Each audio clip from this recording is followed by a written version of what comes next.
приветствует вас. Сьогодні мост з новими ведучими, але незмінно ми будемо говорити на теми, які турбують вас. Темы сегодняшнего дня. Почему затягивается разведение войск на Донбассе? Зачем Киев ставит новые условия в минских переговорах? И самое главное, где Крым во всем этом? А ще, чому представництво президента в Автономній Республіці Крим переїжджає із Херсона до Києва? Чи буде воно займатися питаннями корінного народу Криму, кримських татар? Поговоримо і про те, які труднощі доводиться долати на материковій Україні вимушеним переселенцям і людям, які живуть на окупованих територіях. И гости, которые проведут с нами эти 2 часа. Эскендер Бариев, член Меджлиса. Владимир Казарин, ректор Таврического национального университета. Ахтем Чийгоз, народный депутат фракции «Европейская солидарность». И Николай Греков, мэр оккупированного города Александровск.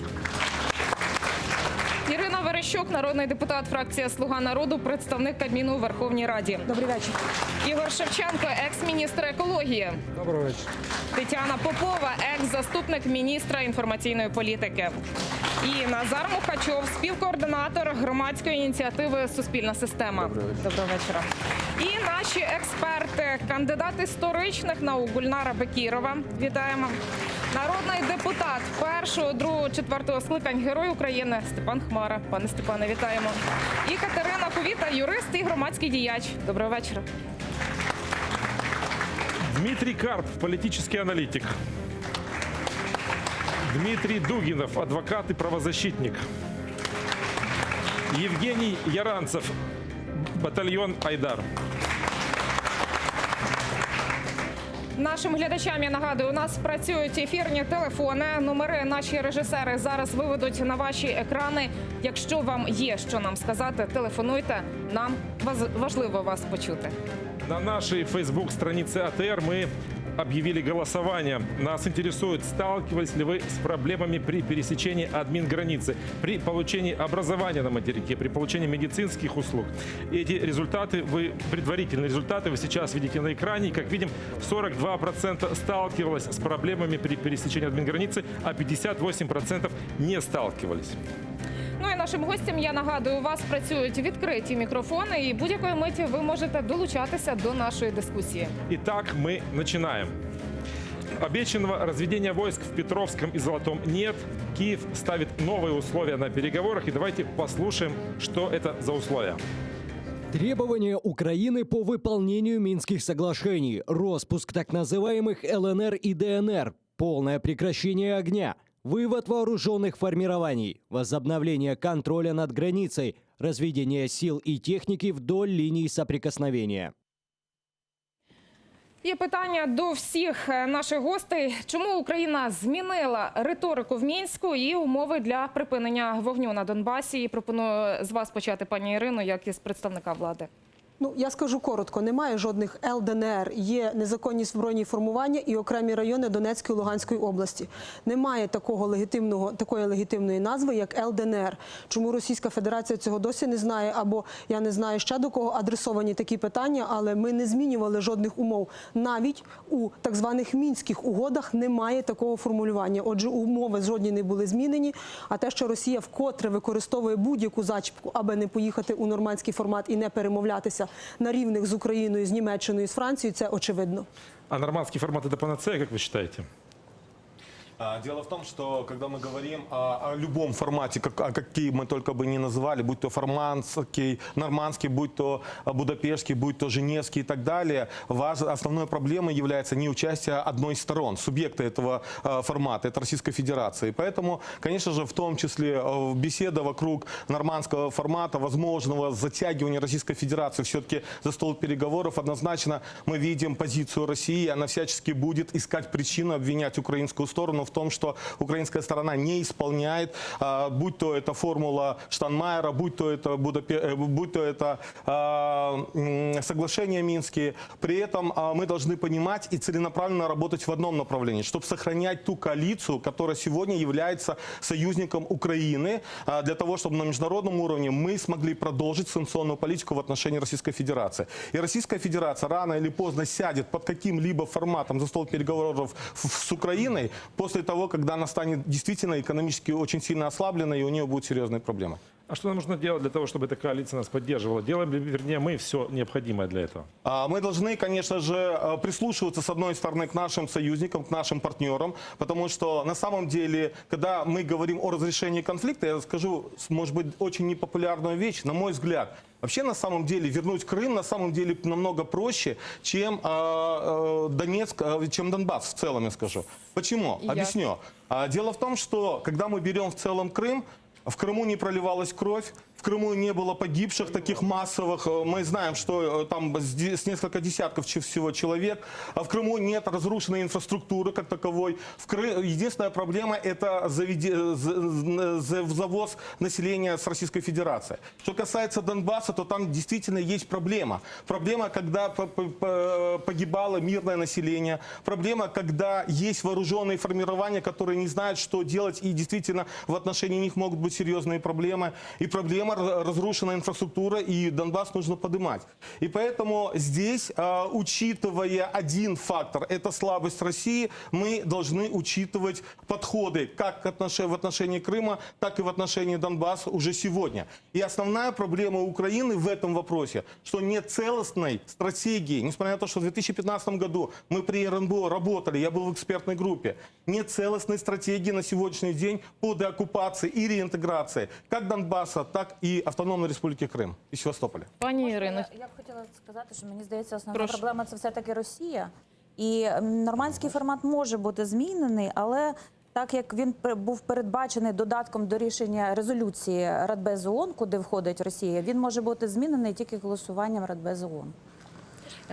пані Ірино, немає стратегії. Ваша відповідь щодо деокупації Криму та Донбасу. Ми Є чули ця відповідь стратегія? на Вона пряме запитання розробляється? президенту Зеленському, і дійсно стратегії на сьогодні деокупації, деанексії Криму немає. Якщо по Донбасу є бодай би мінський перемовний формат і навіть нормандський, назвімо це, то по Криму немає жодної платформи, яка б вела перемовини з Російською Федерацією. Владимир Зеленский выразил надежду, что Крым можно будет включить в переговорный процесс в нормандском формате. Насколько это реальная идея?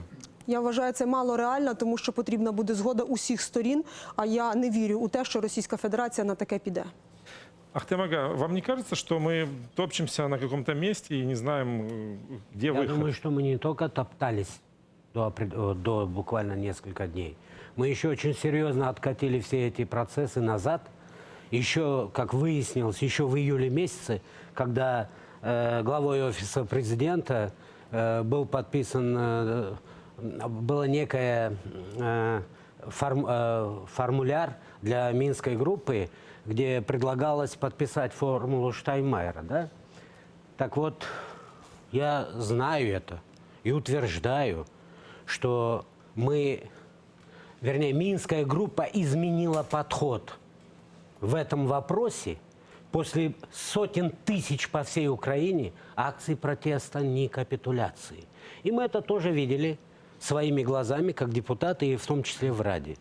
Я думаю, что тут, я это подчеркиваю, однако считаю, что это было правильно сделано. И последнее заявление Минской группы о том, что безопасность на первом месте, а потом только политические действия, это правильное направление.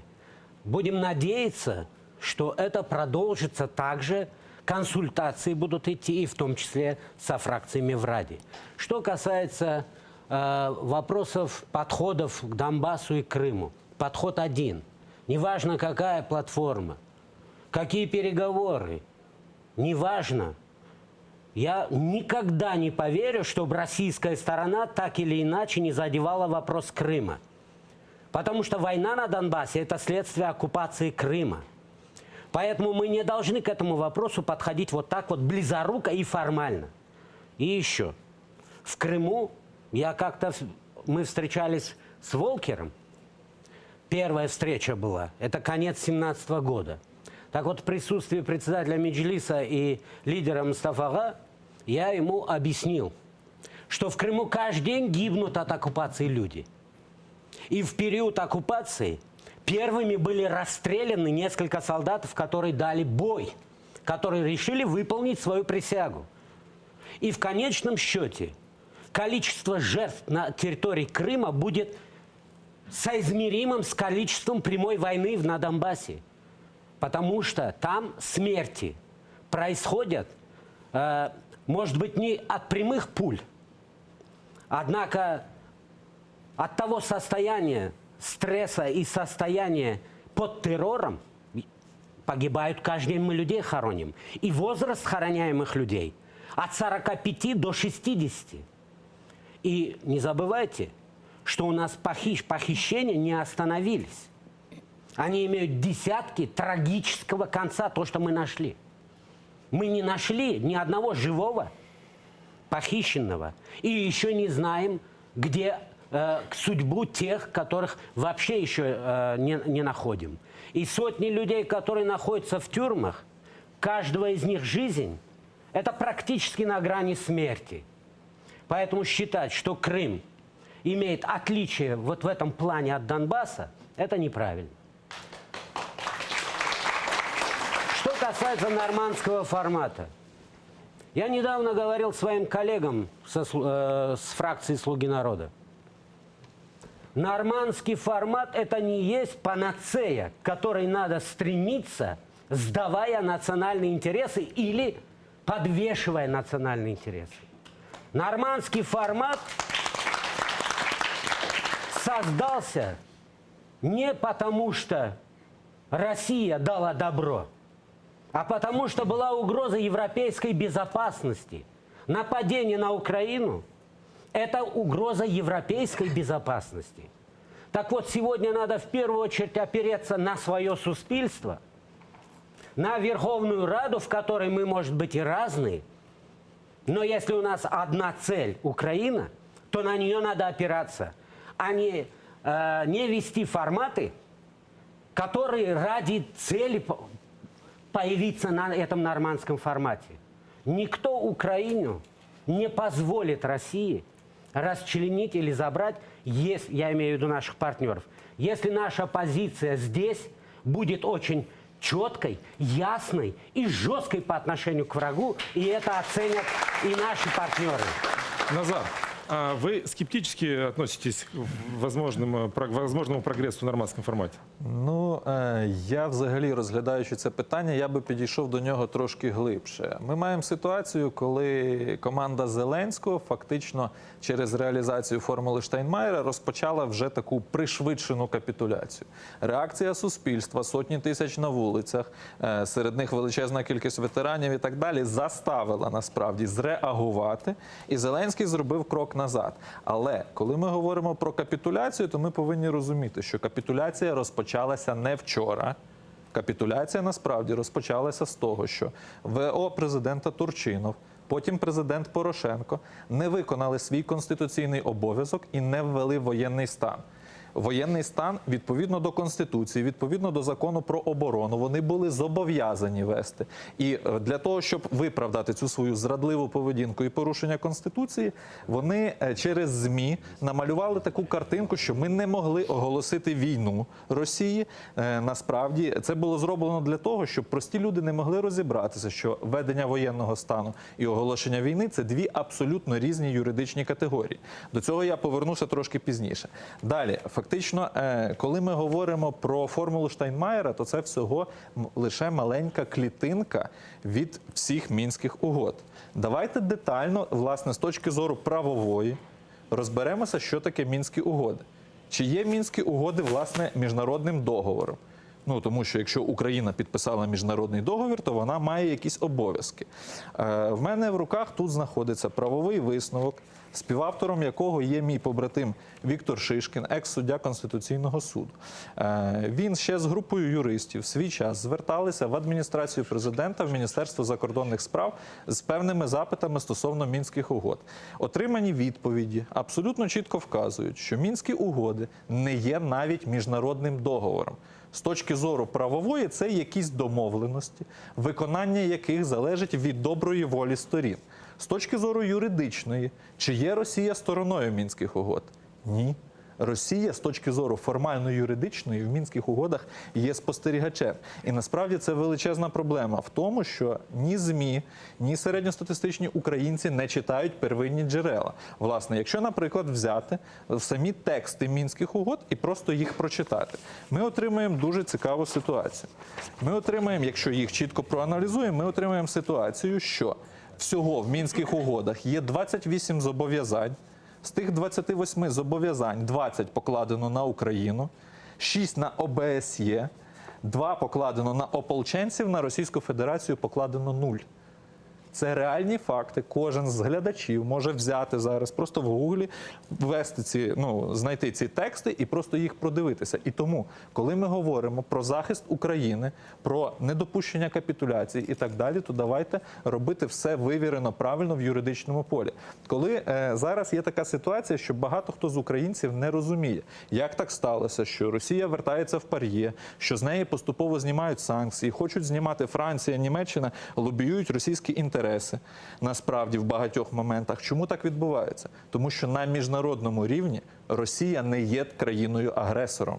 І це потрібно чітко усвідомлювати. Для того, щоб сказати, що Росія є країною-агресором, ми повинні були вести воєнний стан, а після того надіслати ноти у всі країни, зокрема особливо України-підписанти Будапештського меморандуму, і розпочати консультації по Будапештському меморандуму, і підняти питання і зафіксувати статус Росії на рівні Ради безпеки ООН як країну-агресора. Цього зроблено не було. І в цьому насправді полягає оця юридична шизофренія, в якій ми живемо. Так, бачу, що пані Ірина хоче відреагувати. Резолюцию Организации Значит, Объединенных Наций в мене в є- 18, так, 17, так. 16 годах. Так, а Там тепер? четко сказано, с каждым разом резолюция усиливалась. И там четко сказано, что Российская Федерация является оккупантом, Крым является оккупированной территорией и, соответственно, Крым? используется во всех ООНовских документах. Читайте внимательно. Щодо Криму, что Россия щодо является Криму і оккупантом. вважатися, Теперь що дальше. окупованою Теперь дальше. територією, Давайте и вспоминать те исторические события, которые происходили. Откуда возникли эти Минские соглашения? Это был единственный способ приостановить прямое столкновение, приостановить использование тяжелого вооружения, чтобы приостановить огонь. И таким образом был приостановлен в ночь в 15 февраля 2015 года. Поэтому 12 числа было подписано это, не подписано, я с вами согласен, что оно юридическую силу не имеет. Я с вами согласен в том, что декларации 4 президентов, которая была не подписана, было заявлено. Но при всем том, нужно переходить дальше. Вот вся проблема, почему мы возвращаемся постоянно к этому. Потому что у нас нет стратегии. Потому что мы не видим через определенное время, какие у нас будут индикаторы и как мы будем действовать по неисполнению того или иного пункта. А как вы думаете? ми робимо це не так. Стратегія. Ви ж працювали в РНБО. Вот дело в том, что вот она мы разрабатывали ее. Единственное, через 11, можно я договорю, через 11 месяцев была просто презентация напрямов державної політики щодо деоккупации и реинтеграции Донбасса и Автономной Республики Крым. Все. Далее, как документ, он и не был. И вот вы были госслужащими. Вы должны знать, хотя бы под грифом Господа, секретно, у вас был такой документ? Потому что у вас не У нас есть звонок нашего телезрителя. Давайте послушаем, о чем нас хотел спросить. Это звонок из Крыма, Так. поэтому это святое для нас. Доброго вечора. Здравствуйте. Добрый вечер. Представьтесь, пожалуйста, и задавайте ваш вопрос. Я из Крыма звоню. Я бы хотел не вопрос задать, я хотел бы сказать. Вроде бы там у многих память короткая. Вы забыли Иловайский зеленый коридор. И поэтому, мне кажется, сейчас идет не развод сил, а развод Украины. Подумайте об этом. Спасибо за звонок. Развод України. Репліку відповідь. Ну, Просто давайте. тут пішло посилання на резолюцію Ради безпеки ООН. Так от, резолюція Ради безпеки ООН містить 3 пункти.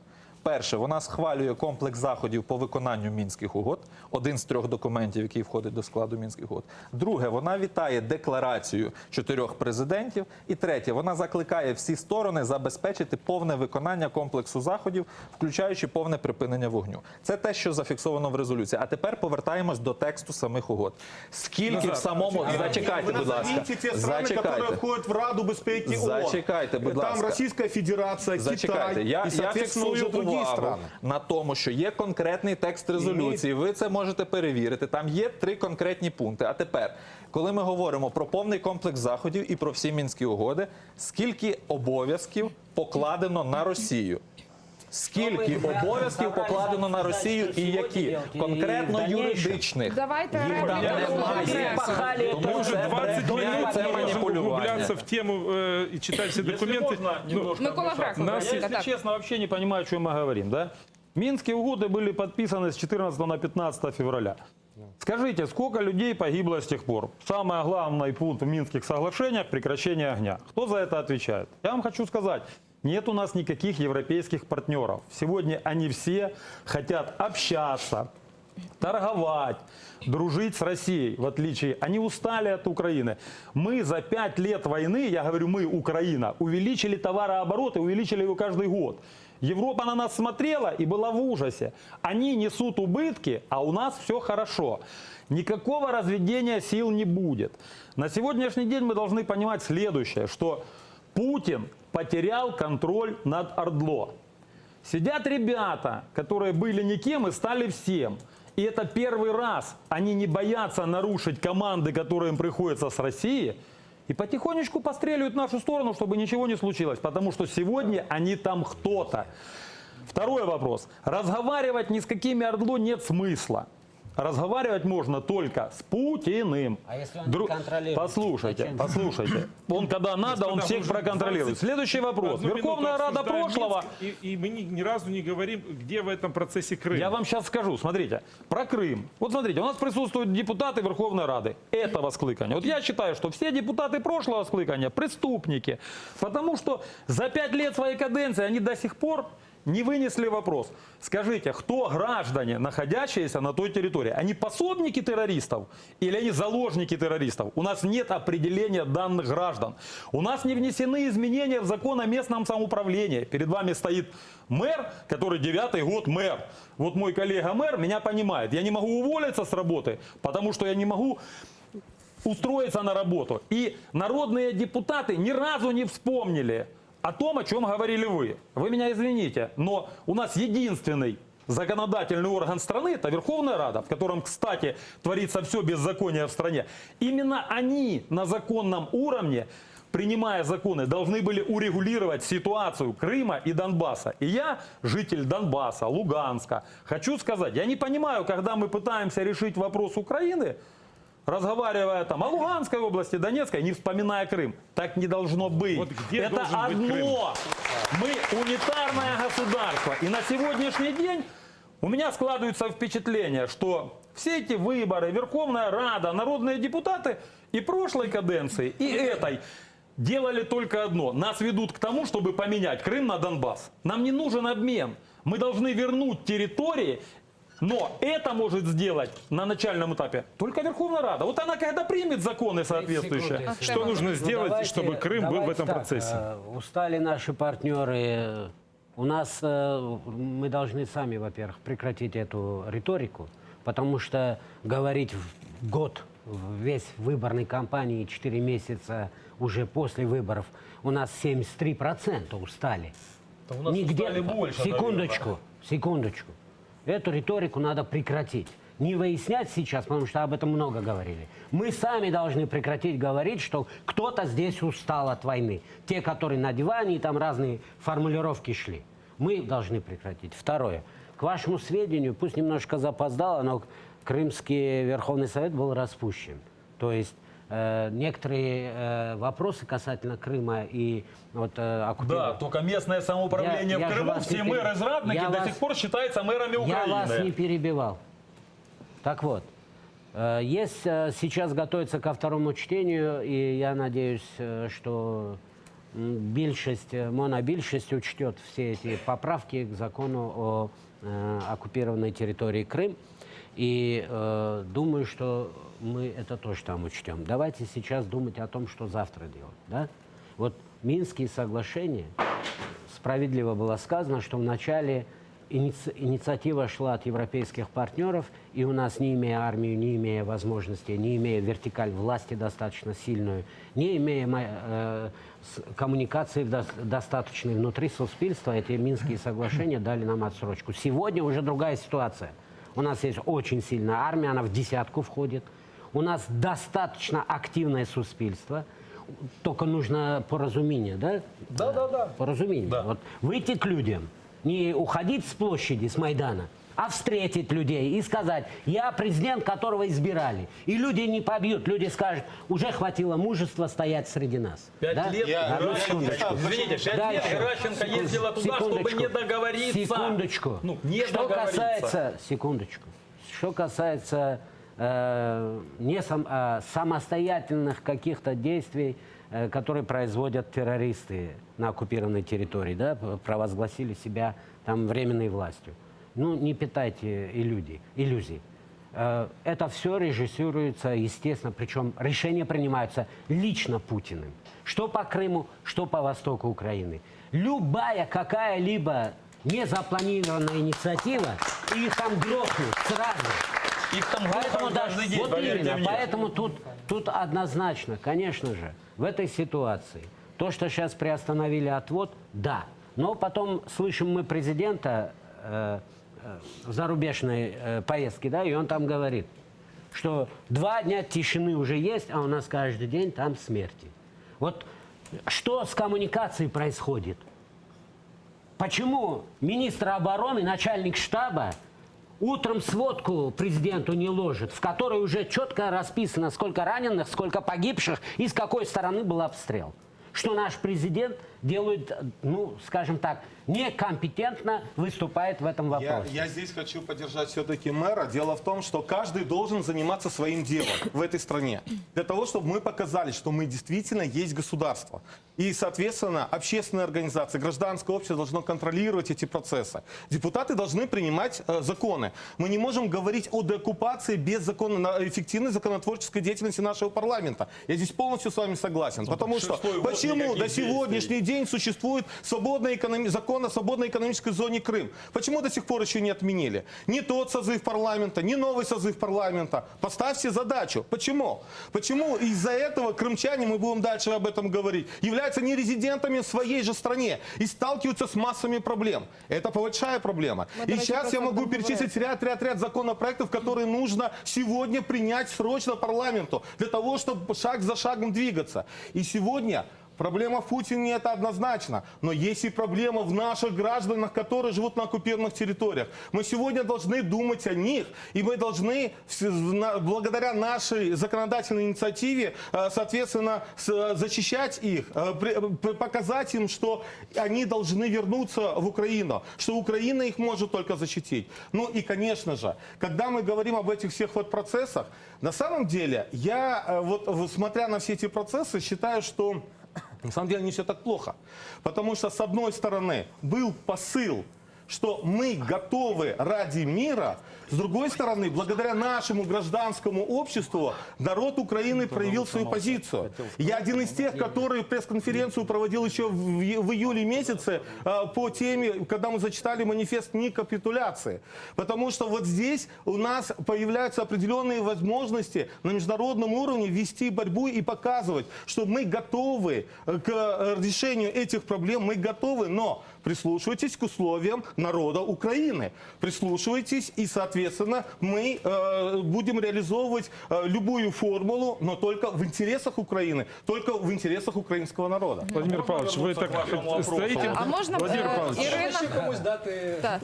слово. Будь ласка, ви вже не говорили. Давайте все-таки Ескандер Барієв апелював до влади. Пані Ірино, чи можете ви відповісти на ці репліки Ескандера Ні, Барієва? абсолютно конструктивні апеляції. Попросту варто зазначити, що 29 лише серпня, якщо ви пам'ятаєте, так, коли ми говоримо про початок роботи І це занадто мало часу у порівнянні з 5 роками напередодні, коли б ми могли це зробити комплексно і на сьогодні говорити про стратегію. А те, що ми намагаємося, знаєте, в такій швидкості, в якій ми перебуваємо, і указ президента від 17 жовтня, і ви теж його читаєте щодо представництва, так, уповноваженого з питань Криму, і Кабінет міністрів, і програма дій уряду, де є питання реінтеграції Криму, деокупації, реінтеграції. Ми чудово розуміємо, що все швидко не змінити. Ми маємо КПВВ, наприклад, на Чонгар, так, яке ще досі нещодавно я, коли як експерт з вами обговорила, дебатувала, напевно, ви бачили, в яких умовах там перетинали цю лінію люди. А отже, це все відбувається. Часу, звичайно, мало. Часу на вчора, але робимо те, що можемо. От і все. Власне, ви чули Да, пропозиції действительно, від есть Іскандера два Барієва? законопроекта есть сейчас. Да. И по временно оккупированной территории, и по статусу политзаключенных. И там сейчас идут поправки вносятся. И я думаю, что мы в этом найдем понимание. Но что касается КП, раз вы подняли этот вопрос, мы не должны в своих стремлениях создать некие благоустройства, переборщить в этом вопросе. Мы 5 лет делали Крым неподъемным для России. И я вам скажу, немаловажный фактор, что туда не ездят миллионы туристов, украинцев, и в том числе из 73%, да, какая-то часть, это в том, что достаточно затруднено и опасно перемещение. Нужно ограничиться элементарными удобствами, то есть нормальным туалетом, Погоджуюсь. С нами на связи. нормальным Так, ангаром, давайте чтобы не долучимо стоять до под нашої дождем. дискусії. Но если только мы Артем, благоустроим в той степени, Всем понравится. то, поверьте мне, С нами на связи Рифат Чубаров, председатель голова Меджлиса Меджлісу Крымского Рифат татарского народа. Чубаров. Рифат ага, доброго вечора. Добрий вечір. От ми Салям тут алейкум, Шварна. почали з перемовин у Мінську, вже дійшли до питання життєзабезпечення, там адмінмежа з окупованим Кримом, переселенці і так далі. И вопрос у нас, где в этой дискуссии крымские татары? Привлекают ли к участию вас? Но я как зритель больше обратил внимание, что лучше на таких передачах все-таки зосереджуватися на певних темах, а не розтікатися, бо для того, щоб просто знайти хоча б порозуміння по основних темах. І собі дозволю говорити щодо Мінського протоколу чи Мінської угоди і до другої Мінської угоди. Я не буду зараз йти в історію, але давайте погодимося з тим, що наявність цих угод пов'язана з тією ситуацією, яку тоді переживала українська держава під натиском російської агресії. І в 2014 році, і на початку 2015 року Мінські угоди, вони, можна сказати так, що вони відіграли своє значення. Але тепер, якщо кримських татар і Крим, там можна знайти в тих угодах, якщо і виходити, що там ані слова Крим жодного разу не використовано, ані слова кримські татари. Але якщо ми будемо говорити про другу Мінську угоду, яка була підписана від 12 лютого 2015 року, ми подивимося 10-й пункт, де чітко говориться про те, що вывод всех иностранных вооруженных формирований, военной техники, а также наемников с территории Украины под наблюдением ОБСЄ, разоружение всіх незаконних груп. Отже, я просто це хочу сказати. Я розумію, що питання цих і протоколу першого, тобто першої угоди і другої угоди, тут головне питання в інтерпретації. Росія нав'язує, власне, свою інтерпретацію. Але Україна і ми, як політики, маємо виходити з того, що після того, як були підписані ці угоди, відбулося дуже багато і дуже для України значущих рішень. Ну, хоча б 3 рішення поспіль, щорічно, 3 роки поспіль, рішення Генеральної асамблеї ООН, де Крим називається вважається окупованою незаконно Росією територією, де Росія визначається як агресор.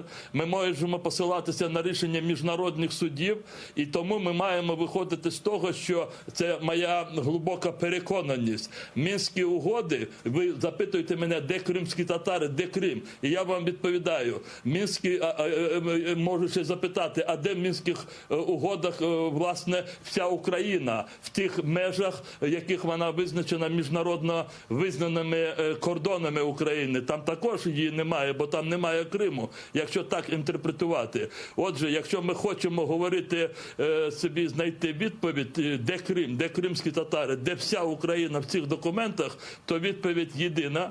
Ми маємо бути дуже чіткими і послідовними от на сучасному рівні своїх вимогах назовні, з нашими міжнародними партнерами. Все, ці Мінські угоди, і перша, і друга, вони відіграли своє значення. Сьогодні всі розуміються, що вони не будуть виконаними жодною стороною, і в першу чергу Російською Федерацією, і світ в цьому вже переконався. Отже, чітка наполегливість назовні, і про це вже говорили в студії, максимальна мобілізація всередині країни. Ми маємо виходити з єдиною формулою, я це повторюю безкінечно і не буду втомлюватися повторювати. У нас є єдина вимога до всіх, починаючи від Росії і завершуючи, власне, самих до себе. Відновлення територіальної цілісності української держави в межах міжнародно визнаних кордонів, включаючи Автономну Республіку Крим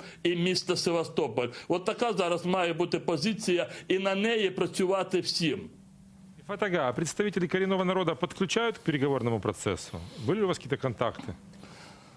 Слухайте, тут можна по-різному вам відповісти, і я не хотів би втягувати і сам вас в дискусію з інших тематик. Ми вже про це говорили на ваших передачах. Якщо виходити, що у нас є 3 представника кримських татар в лавах Верховної Ради, діючої Верховної Ради, Мустафа Ага, Ахтем Чийгоз, який зараз в студії, Рустем Умеров, і вони приймають участь настільки, наскільки здається зараз опозиції бути залученими в такі державні справи, то можна говорити, що кримські татари залучаються. Якщо виходити з того, що у Верховній Раді поки що рішення приймаються більше на підставі рішень, ні, голосують то всі. Голосують або за, або проти, іноді консолідовано голосують, але маємо визнавати, що майже всі рішення приймаються на підставі попереднього узгодження всередині монофракції.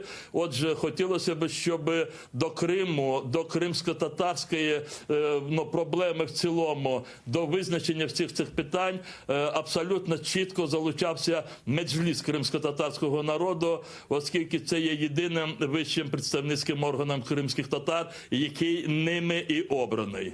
Спасибо, Рифат Ага. Оставайтесь с нами на связи. Мы надеемся, что вы еще примете участие в нашей дискуссии.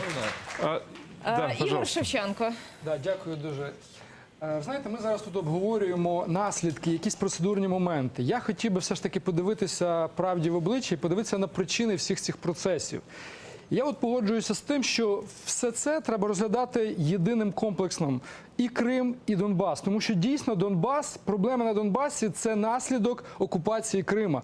Путін окупував Крим для того, чому? Тому що він боявся, що Севастополь, там базу військову можуть віддати під натовські кораблі, і тому він преемптивно захопив, окупував Крим. Для того, щоб відволікти увагу від Криму, а можливо і поміняти Донбас на Крим, він створює проблеми в Донбасі. Тому ми говоримо про нормандські формати, про Мінські угоди, ще про щось ми говоримо. Це все просто процедурне забалакування, це просто маніпуляції Путіна для того, щоб просто відволікти увагу.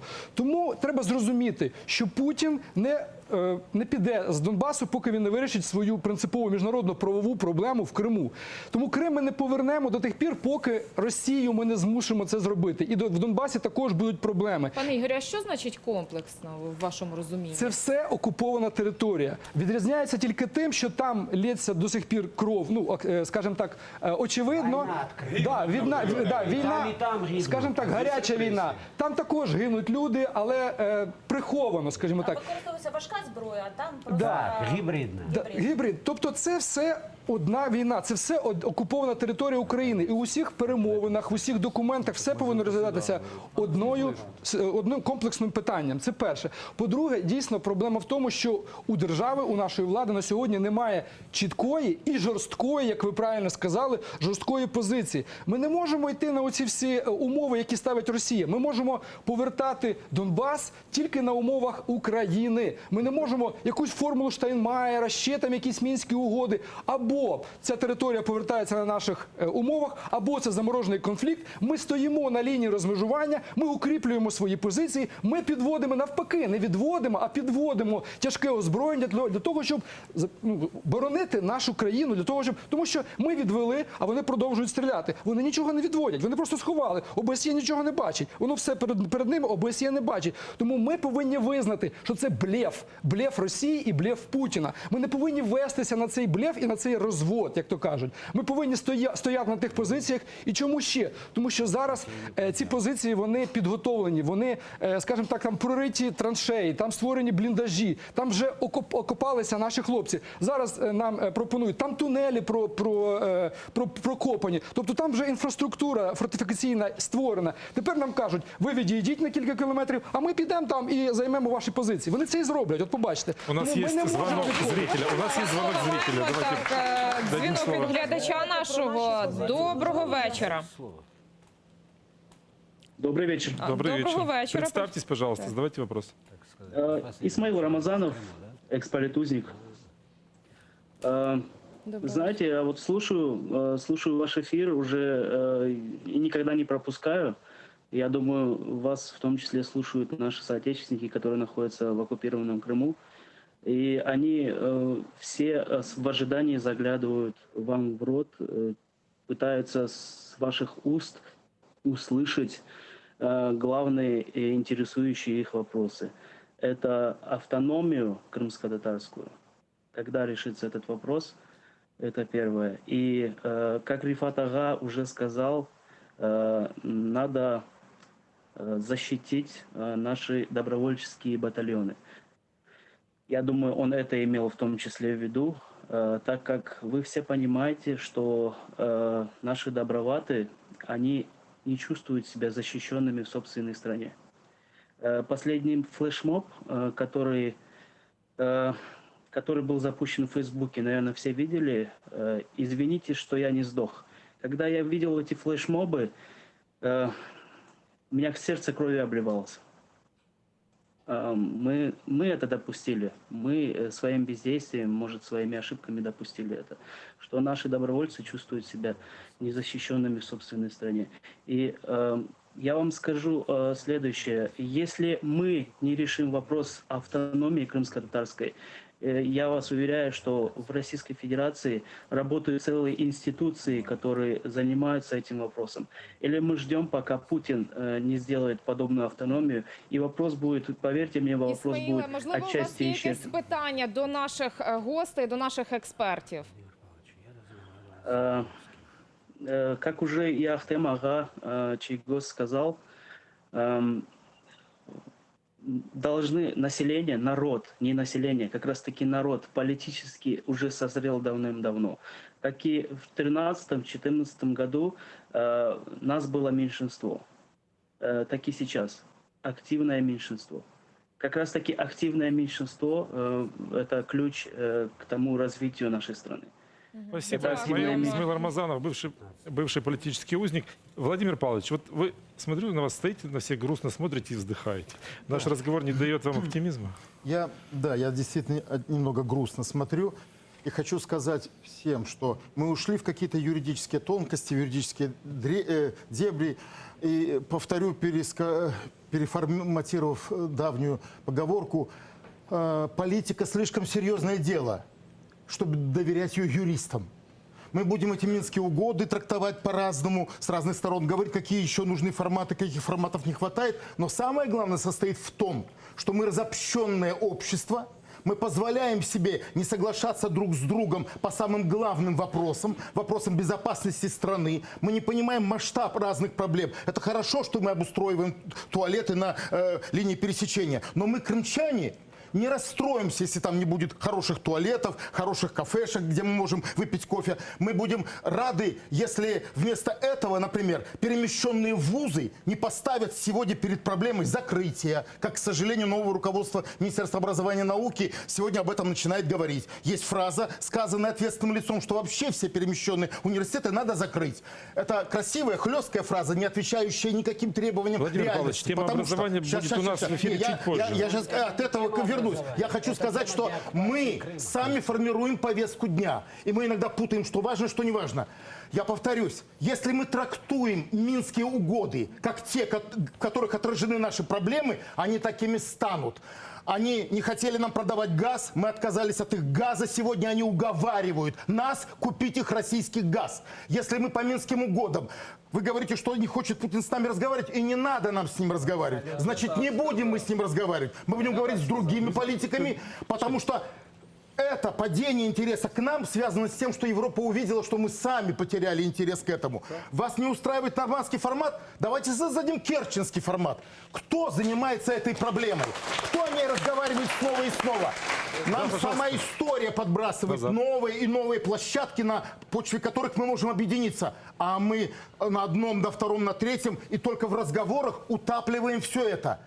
Победа зависит только от Украины, единой и сплоченной. В этом смысле можно спорить с слугами народа, с другими, но если в слугах народа есть люди, понимающие эти проблемы так же, как и мы найдем общий язык, мы потом доспорим за рамками победы, но сначала мы добьемся победы.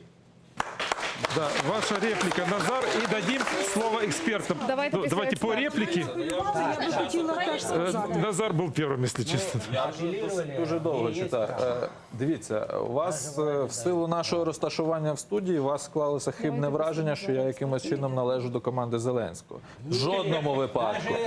Я нас не було такого категорично принципу заявляю, розділення що від студії. Зеленського зараз йде дві фундаментальні загрози державності України. Перше – це викрадення землі, друга – це капітуляція перед Росією. І ми про це заявляємо всі разом, заявляємо публічно. Степан Ількович Хмара з нами. Ми, власне, однією командою це виходимо. Далі. Ви зробили апеляцію стосовно юридичних моментів. Ви включали колишнього політв'язня, який сказав, давайте захистимо добровольців. На жаль, українці не бачать причинно-наслідкового зв'язку. Наші добровольці в 14-му, в 15-му роках були поза правовим полем, і їх не повернули в правове поле, якраз через те, що не був введений воєнний стан.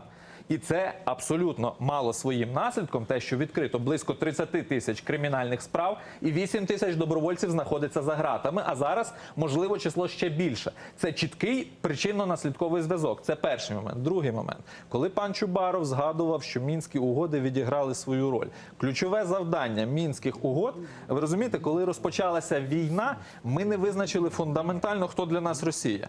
Стратегічний партнер, старший брат, чи, можливо, споконвічний ворог, в якого на рівні військової доктрини з 2003 року зафіксовано, що незалежність України – це большое недорозуміння.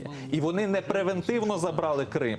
Вони готувалися до захоплення Криму і не тільки Криму, працюючи різними механізмами. І коли пан Рафат Чубаров згадує про Мінські угоди і каже, що вони відіграли, то я тут не погоджусь, тому що головне завдання Мінських угод було створення такої ілюзорної площадки, ілюзорного майданчика для ведення перемовин для того, щоб ми не апелювали до єдиного міжнародного договору, який є. І на даний момент часу такий договір дійсно один. Це Будапештський меморандум. І про що дуже не хоче згадувати наша влада.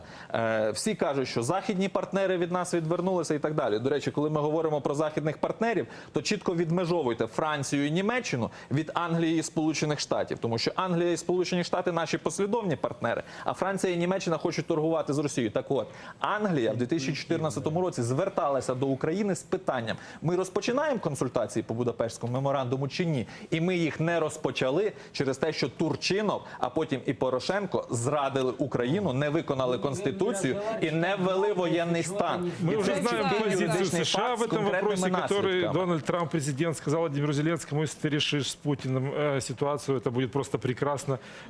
Давайте Трамп дадим слово нашим відштовхується экспертам, від того, которые що в нас ждут є, уже від того, 48 як минут. ми себе ведемо в першу чергу. Давайте дадим Дмитро слово Павлович, нашим будь ласка, экспертам. вам слово. Можно? Включен микрофон, да? Да. слышно? Так, ми вас чуємо. Ну, во-первых, я вот очень бы хотел отделить мух от котлет, потому что мы сейчас переплели дипломатию, политику, юриспруденцию и еще очень много каких-то моментов во все. Дипломатия и политика — это действительно не всегда юриспруденция. И большинство договоренностей идут подковерные. И на сегодняшний день очень четко понятно, что формат ни минский, ни нормандский нам не помогут. В принципе, почему? Потому что Германия, как таковая, которая ведет это все, является стратегическим партнером, владельцем Российской Федерации. Владельцем. Не просто стратегическим партнером, а владельцем. Да, пытается на сегодняшний день втянуть Англию и Соединенные Штаты в формат. В какой-либо. Будь это нормандский, будь это какой-либо другой, это необходимо делать, потому что только благодаря Англии и Соединенным Штатам, бывшим подписантам Будапештского меморандума, прошу не путать, это всего лишь меморандум, это не международный договор. Це договір міжнародний відповідно до Да, но он все равно не имеет юридической международной силы. Санкции, санкции. Он не имеет санкций. Можна не виконувати Он не Конституцію і имеет закони. санкций, Це абсурд. никогда не имел никаких санкций. Пожалуйста. Передбачена Правда. Найдите, пожалуйста, там покажите санкции. Консультації це Покажите санкции, подписанные в этом договоре, и потом будете говорить об этом. брехня і маніпулювання. Я понял. Хорошо. Да, продолжаю дальше. Так вот, о чем я говорю, что на сегодня Хорватия, когда воевала, поменяла за годы 13 форматов. Им не нравилось что-либо. Они говорили «до свидания», вставали, выходили, и на этом заканчивалось. И тут же международные партнеры предлагали, как создавать следующий формат. Мы годами держимся за иллюзорные, непонятные Минские соглашения, которые, я согласен со всеми, кто говорил, отыграл миллион раз роль свою. Мы держимся за нормандский формат, понимая, что за нами, за столом в нормандском формате будет сидеть фактически пособник нашего врага. Потому что, да, сегодня RGB Group, компания, которая владеет газотранспортной системой и газовым распределением, является тот же Штайнмайер, тот же Мюллер, тот же и так дальше, являются собственниками и конечными бенефициарами.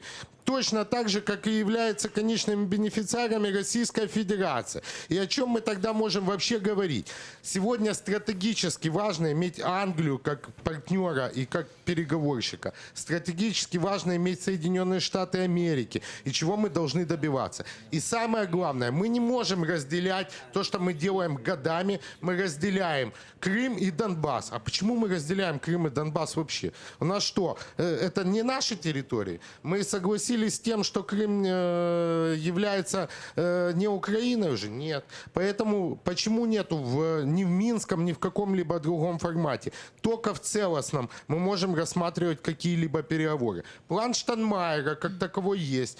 Я не знаю, хотел ли его Зеленский подписывать. Нет. Я считаю, что нет. И это была просто политическая игра. Это мое мнение для того, чтобы выйти на то, что мы имеем сегодня. Дмитрий, И, в у нас есть принципе, звонок из Крыма, мы вас перебьем. Давайте послушаем нашего зрителя. Давай. Доброго вечора. Представтесь, будь ласка, і Алло. ваше запитання.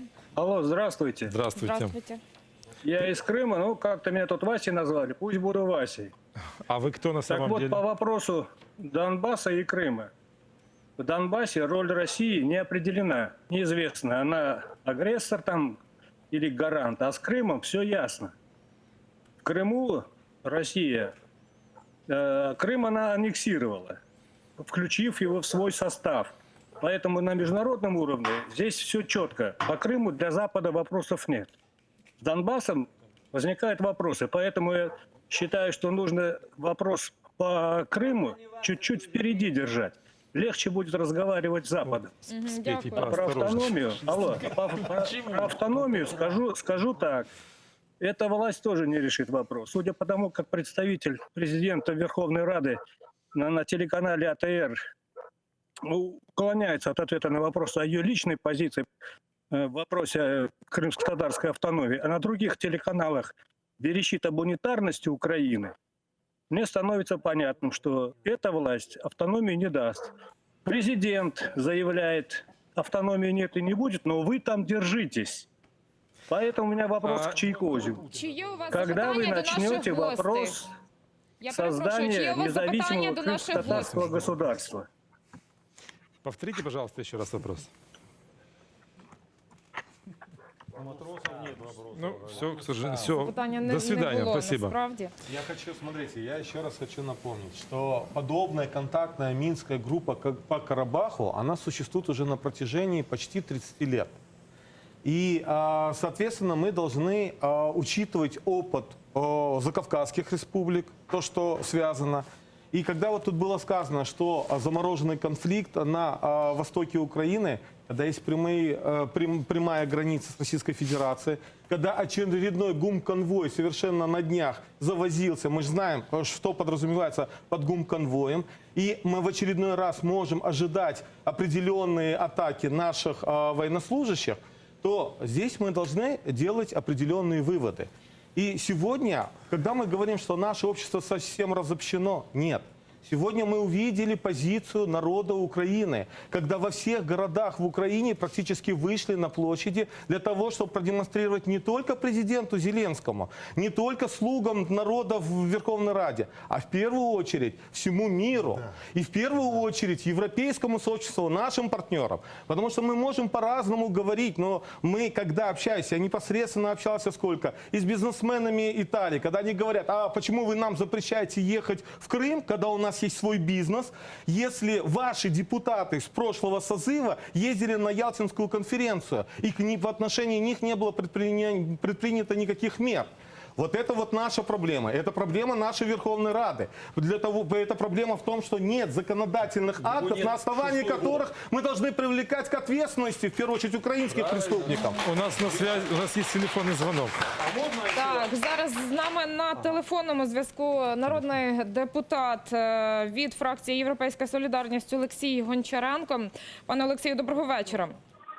Вітаю вас, добрий вечір. От Олексій на своїй сторінці у Фейсбук написав пост, який починається словами «Крим здають?» знак запитання. Олексію, хто здає, кому і чому? Справа в тому, що якісь незрозумілі речі відбуваються. Розформовується відділ Криму в Міністерстві окупованих територій та ветеранів. В проєкті бюджету на 2020 рік не заплановано жодної копійки на телеканал Кримсько-Татарський РТР, з якого ви мені зараз телефонуєте, який веде дуже важливу роботу по контрпропаганді. І це якби все, нам не озвучується тема Криму на міжнародних перемовинах, тому все це викликає запитання і велике занепокоєння. І саме тому я написав цей пост, який ви зараз цитуєте. Дякуємо, Олексій Гончаренко. Нагадати пана Гончаренка, бо він є моїм колегою. Указ 758, пане Гончаренко, від 17 жовтня. Будь ласка, почитайте, можливо, він прольє більше світла на таке питання, хто здає Крим. Оказывается, не только в «Слуге народа» не читают закон, а еще и Ні, у це власне, де солидарности. президент покладає обов'язки, переносить на Кабінет міністрів, доручає їм до певного терміну виробити стратегію, власне, по Криму. Там все є написано. Хотелось бы Ну, дивіться, от поддержать... він є, я я дякую дуже, що можна зараз. дійсно. Почитайте, що зараз робить президент щодо Криму. Да мы же не обсуждаем президента. Ви саме зараз Ні, так зараз будемо що це ви говорите? Ну, это обговорювати. не что страшно. переносится. Давайте лучше мы вспомним, что говорил Дмитрий. Вот Дмитрий говорил правильные вещи. С 2014 года мы, жители Донбасса, пытаемся обратить внимание о Минском процессе и переговорах. Да? Туда были включены все. Но все, кто туда ездил, ездили для одного – не договориться. Ни одного представителя Донбасса, я имею в виду Луганска и Донецка, не было включено в Минскую группу. Как только мы договорились с Бессмертным, что туда включат нас, Бессмертного убрали. Кучма, который вышел добровольно по состоянию здоровья 2 года назад, сегодня вернулся. Так вот, я еще раз хочу сказать, что мы не должны вести переговоры с вооруженными формированиями, если мы считаем, что это террористические формирования. Да? Но если уже говорить, то говорить должны те люди, у которых есть прошлое. И то же самое сегодня я могу сказать. Пока жители Донбасса той стороны, а мы знаем, да, что сегодня у нас спокойно депутаты той стороны уже Давайте вже спокойно приезжают. поговоримо все-таки про Крим. Ми вже Сейчас мы придем к почали. Крыму. Спокойно Давайте вже приезжают перейдемо. в Киев и спокойно дают нашим украинским каналам интервью. Я вот хочу поддержать пане человека. Микола. Человек сказал, что Верховная Рада Крыма была расформирована, и это правда. Но органы местного самоуправления Крыма до сих пор являются органами местного самоуправления. Давайте Крыма. прокомментируем указ президента, который только что был у нас здесь на экране. И Ирина уже сказала, давайте почитаем, послушаем, что делает президент для крымских татар. Все тоді початок, бо чомусь Да, давайте. А давайте взагалі пояснимо глядачам, що це за указ президента. Отже, президент видав указ щодо роботи свого представництва в Автономній Республіці Крим. І, зокрема, серед новацій у цьому указі передбачено, що представництво президента в Автономній Республіці Крим переноситься із Херсону у Київ, а в Херсоні залишається лише невеличкий підрозділ. От, власне, Кроме этого, а давайте по кроме пункту этого, поговоримо. Сейчас А мы от для говорим. чого? Поясніть. Давайте еще один факт, еще один из этого закона, может быть, не совсем закон, но из этого указа, президента. простите. Вопросы крымских татар курировал первый заместитель постоянного представителя президента Укринформ. Теперь этих функций этого первого заместителя нет. Хто буде курувати вопроси кримських татар? Давайте ми віднесемося ще раз до указу, і напевно є механізм реалізації, тому що там є вказані власне ті суб'єкти, які будуть виконувати даний указ, а саме Кабінет міністрів України і інші уповноважені особи і органи, Прекрасно. такі як Міністерство ветеранів. Там чітко все прописано. Його просто треба почитати уважно, і багато питань. Дивіться, відповідати. Представництво Ірино, тим президента часом. України в Криму. Так, щодо представництва президента України в Автономній Республіці Крим. Будуть рішати представники Кабміна, В тому міністерств. числі, тому що стратегією займається власне Кабінет міністрів України, якщо ви знаєте. Де Це там кримські комплексний татари? орган. Кто Як в ви кабинете собі це министра может уявляєте? лучше знать положение коренного народа, чем сами представители коренного народа? Що ви маєте на увазі? Чтобы решать проблемы коренного народа, Є нужно хотя бы орган, знать, створений при какие это президентові проблемы. України. Є Кабінет міністрів, який має програму дій уряду. Але ж є бюджет представництво України. президента в Криму. І зрештою, прошу? Але ж є представництво президента Так. в Автономній А воно Республіці залишається, Крим. так. Орган, який, до речі, ось Передислокація з цим Херсону до Києва. указом Що виділяється змінилось? законотворчою А що змінилось? діяльністю. А как в можно тому решить числі проблемы крымских він татар без долучається крымских вивчати татар? це питання. Дивіться, він долучається до законотворчої Так. діяльності, тому що Разом як з ніхто Кабміном. краще знає, які проблеми на сьогодні Тим є не в менше, Криму. питання кримських Напевно, не татар- я, яка є, наприклад, в Комітеті з нацбезпеки і оборони, і не буваю зараз на окупованій частині Криму, навіть в суміжній території, навіть у Херсоні. Напевно, представництво знає краще, що найперше, щоб потім мені дійсно не закидали про туалети Так ми ж і про те й КПВВ. говоримо. Власне, представництво буде мати безпосередню можливість бути залученим до законотворчого процесу. Бо зрештою Туалети на все КПВВ буде це не проблема впиратися кримських до татар же, парламенту. понімаєте? І стратегія, яка буде затверджуватись у парламенті, ще раз повторюю, і стратегія, і всі законодавство, в тому числі щодо надання автономії кримським татарам, буде затверджуватись, ви не повірите, в парламенті. Тому представництво повинно працювати з парламентом, з Кабінетом міністрів і з президентом. Как без крымских татар решать проблемы Що крымских татар? означає без кримських Вот татар? Я просто, напевно, чогось не представительстве розумію. президента нет сейчас ни одного крымского татара. Я І в просто не жодному зрозуміла, перемовному мається на увазі, процесі. щоб люди, персони мають Ну, бути да. кримськими татарами. Це інше питання, я просто не зрозуміла інституційно. А як? відповідальна. Ще раз. Дмитрий, говорите в микрофон. Ми маємо комітет, цілий комітет, який займається Ще раз. правами людини, Это нацменшини, представительство деокупації президента. Криму та Причем тут реінтеграції комітет, Донбасу. Кабінет Там міністрів. працюють ще раз. Представительство Верховной Рады. Это Так. представитель президента Автономной Республики Крым. Так, И его представительство. офис, который Представительство. занимается конкретными Так. вопросами непосредственно с президентом Так. и с Крымом. Так. Причем тут Кабинет министров, комитеты, Тому що це Верховная комплексне Рада. завдання. Якщо ми говоримо про стратегію, це комплексне завдання. Ви чуєте? Пані Ірино, При чому тут виконавча Ірино, інституція? А хто буде зараз напрацьовувати стратегію? Пані Ірина, послухайте, будь ласка, як працює представництво президента України в Криму. Я призываю все-таки Давайте ви всі соблюдать зараз не будете правила говорити дискуссии разом, бо я не и не почую. перебивать друг друга. Якщо- Давайте, пожалуйста. Я перепрошую, можна я послухаю зараз колегу? Можна Да, мені Катерина, пояснити? пожалуйста. Бо ми були безпосередніми учасниками Дякую. того процесу, щоб Так. нарешті представництво президента в Криму запрацювало, і коли там з'явилися нові люди. Тому що колишня очільниця попередня, позаминула, Наталія пані Попович, Попович, щоб- да, це було просто посміховисько, а не представництво. Так? І тому ми дуже добре розуміємо, що там відбувається, як має бути і яка структура цієї роботи. І там був перший заступник функціоналом якого було конкретно питання і проблематика захист прав кримсько-татарського народу. Ось про це питання. А наразі тут ніхто з присутніх експертів, ведучі, не бачить в новому указі президента функціоналу, який би відповідав за питання саме кримсько-татарського народу, саме в представництві президента України в Криму. Зрозуміло, тепер відповідаю. Значить, указ президента не може містити усіх без винятку функціоналів. Якщо ми говоримо про механізм виконання, давайте подивимося. Ми маємо його Попередній містив. додатки. Попередній містив. Ну і все. Тоді що він скасовує? Ви бачите те, що скасовується заступник? Реорганізовано. Прошу? Реорганізовано. І що? Там прописаний новий Давайте порядок ми дочекаємося. роботи. Почекайте, давайте так. Ми не будемо робити проблему, де її напевно немає. Я переконана, що президент Зеленський не має на меті якось обмежити представництво кримських татар.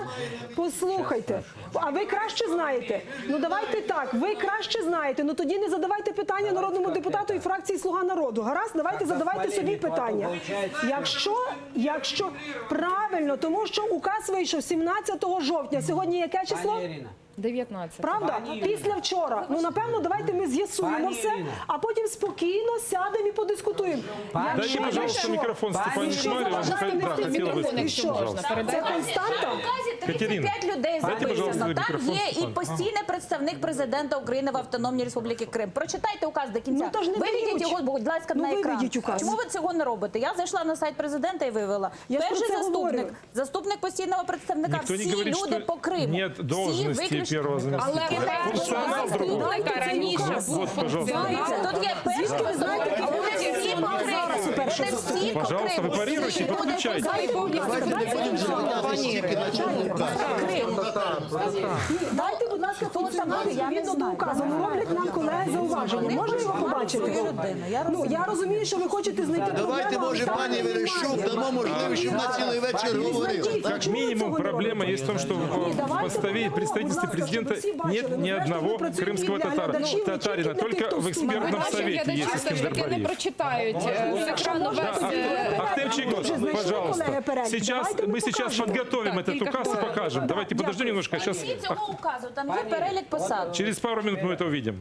Бачите? На самом Не так все деле, погано. на самом деле проблема в том, что когда рассматривался вопрос еще предыдущим президентом о представителе президента в Крыму, Меджлис крымско-татарского народа неоднократно говорил о том, что было бы сейчас уже как бы застолбить такие институты с представлением крымских татар. Тогда произошли определенные мероприятия, и там стал первым замом крымский татарин. Сейчас опять-таки, если бы был бы диалог между президентом и Меджлисом, скорее всего, мы бы спокойно бы разъяснили целесообразность. Вы слушаете меня, да, пани Ирина? Я вас добре чую. Я просто шукаю сама Было структуру бы, представництва, ну тому що це у важливо. нас, мы аби бы люди смогли розуміли. объяснить о том, что сейчас в таких умовах Структура представництва президента, Ніхто постійний не говорить, представник, що перший є заступник. Хто смішність. говорить, що його немає? Да не об этом речь шла, пани Ирина. Бачите, ми з вами говоримо, але немає порозуміння насправді. Так, Пані Ірина, давайте я разъясню, тем а более можно я... я закончу? Вы ж, да, только что таким Давайте голосом. не будемо сегрегувати людей за етнічною структурою походження, якщо ми Мається на говоримо увазі не етнічне А мы говорим не про походження, этническую структуру, мы говорим про проблемы крымчан. сьогоднішнього першого заступника постійного тому представника що у президента. функціоналі, розписаному в цьому законі, немає цих Покажіть, це слів. не закон, це указ. Пани Ирина, Покажіть, будь вы ласка. потом останетесь Указе. журналистом, если у Ну, вас есть звичайно. частная дискуссия. Я просто хочу, щоб Ви- ми подавали ви- об'єктивну ви- інформацію, а не ви- намагалися ви так зробити те, чого ми дійсно зараз не хочемо розумієте, намагатись зробити. чому Ні, не зараз- розумію. Вони висловили просто побоювання. Ну, давайте опять все по кругу пойдем У разговаривать. нас есть... Давайте мы вашу горячую дискуссию прервем и послушаем нашего зрителя. Одну Наш минутку. глядач телефонує. Наши зрители – это святое. Господа, давайте послушаем нашего телезрителя. Ахтемага, Ахтемага, мы работаем для наших телезрителей. В этом и речь. Ахтемага, давайте Что послушаем если бы нашего телезрителя. президент встретился бы с Меджлисом, мы бы ему смогли привести доводы, что необходимо И было бы очень продуктивно назначить, например, крымского татарина. Понимаете?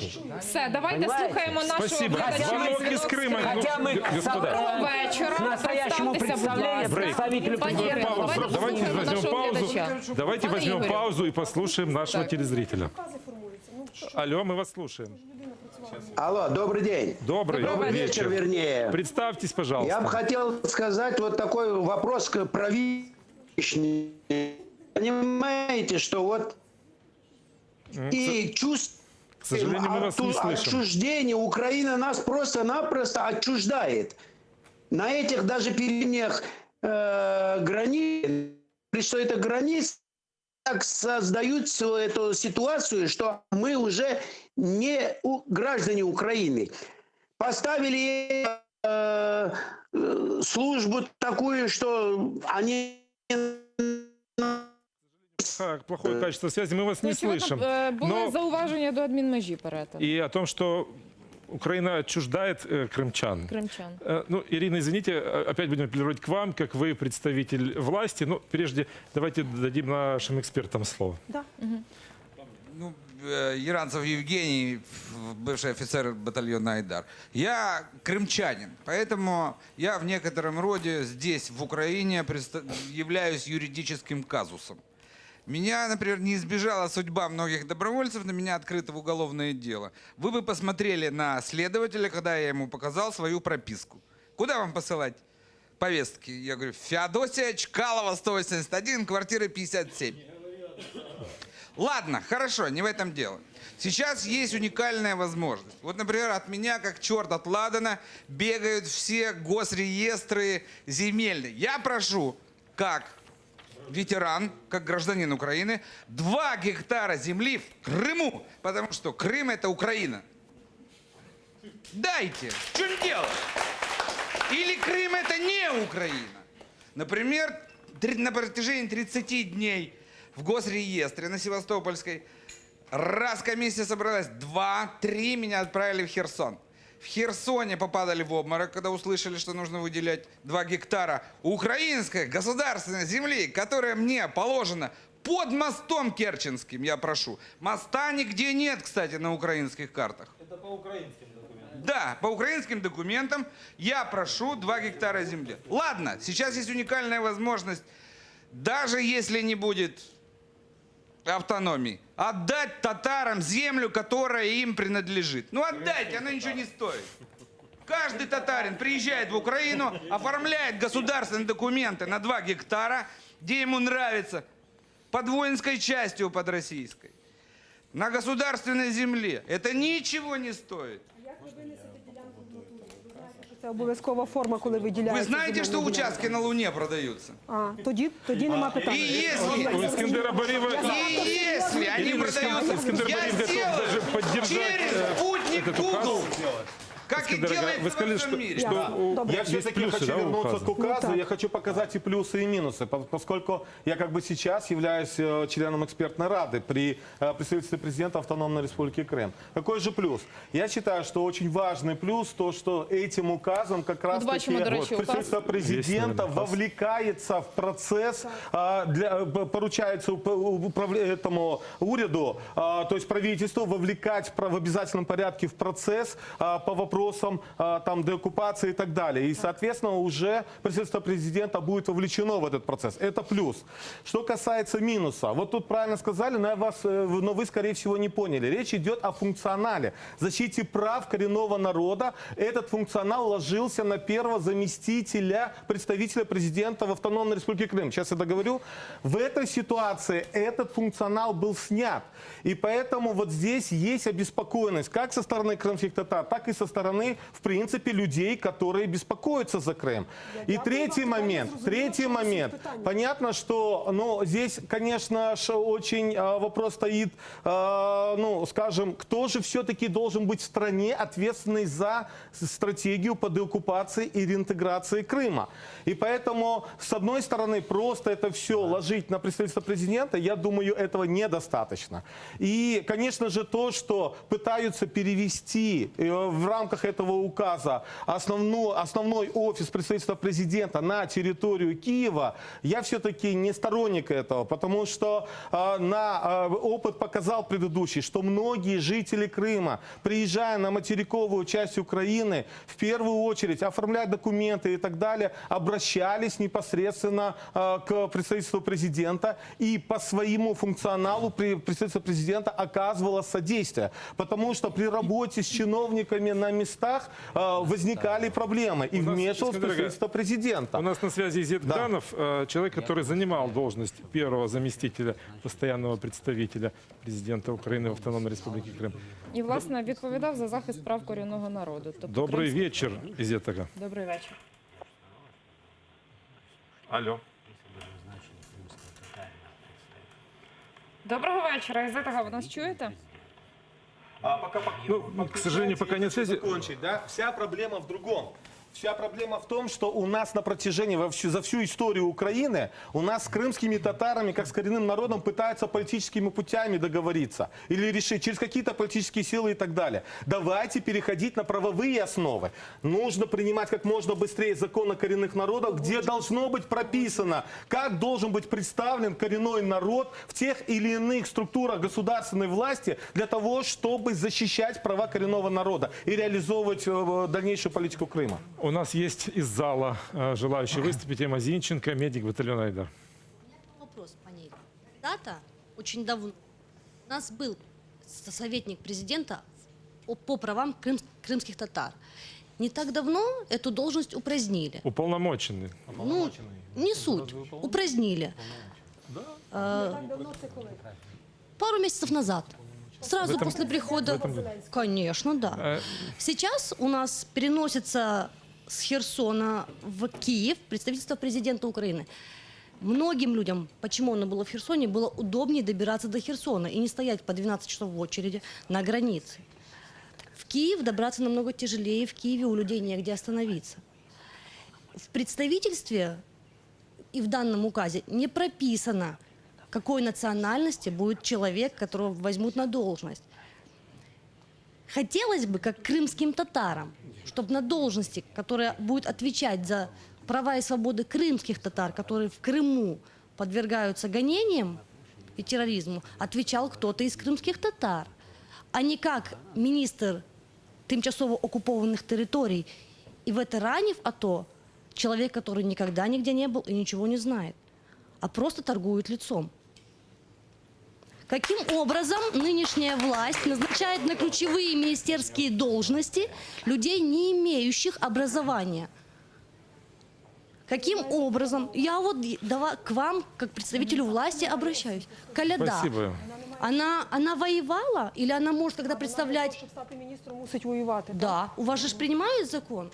Пока не прошел воинскую службу, никаких ключевых постов. Ну, це безпредметно, я перепрошую. Давайте, да, У нас спасибо. много других ребят, Давайте которые вернемся к теме имеют постоянного образование, которые могли бы тоже стать министром Насправді, ветеранов. А чому в Київ з Херсону? От чим це зручніше? Зараз же Насправді мені не відомо, комунікації але я вже відбуваються погоджуюсь, не що і фізично. розумію, що проблематика потрібна дійсно, і потрібно все-таки розширювати представництво і в Херсоні, і в Києві. Тобто є проблема, її потрібно вирішувати не тільки переносячи з Херсону в Київ представництво, а власне розширювати і в Херсоні, і в Києві. Все. В указі написано, що ні в Херсоні залишають якісь. Увеличивается Маленький штат до підрозділ. 35 человек. Там будуть кримські татари в цьому Ну, представництві? напевно, Конечно, будуть. А пожалуйста. чому б вони не мали там бути? Ну, які можуть бути заперечення або взагалі А якісь давайте навіть запитаємо у Рефата дискусії? Чубарова. Звичайно. Можливо, ви сперечаєте, чи будуть там кримські татари? Можливо, з Меджлісом хтось спілкувався з приводу... Ні. От Ахтемага каже ні.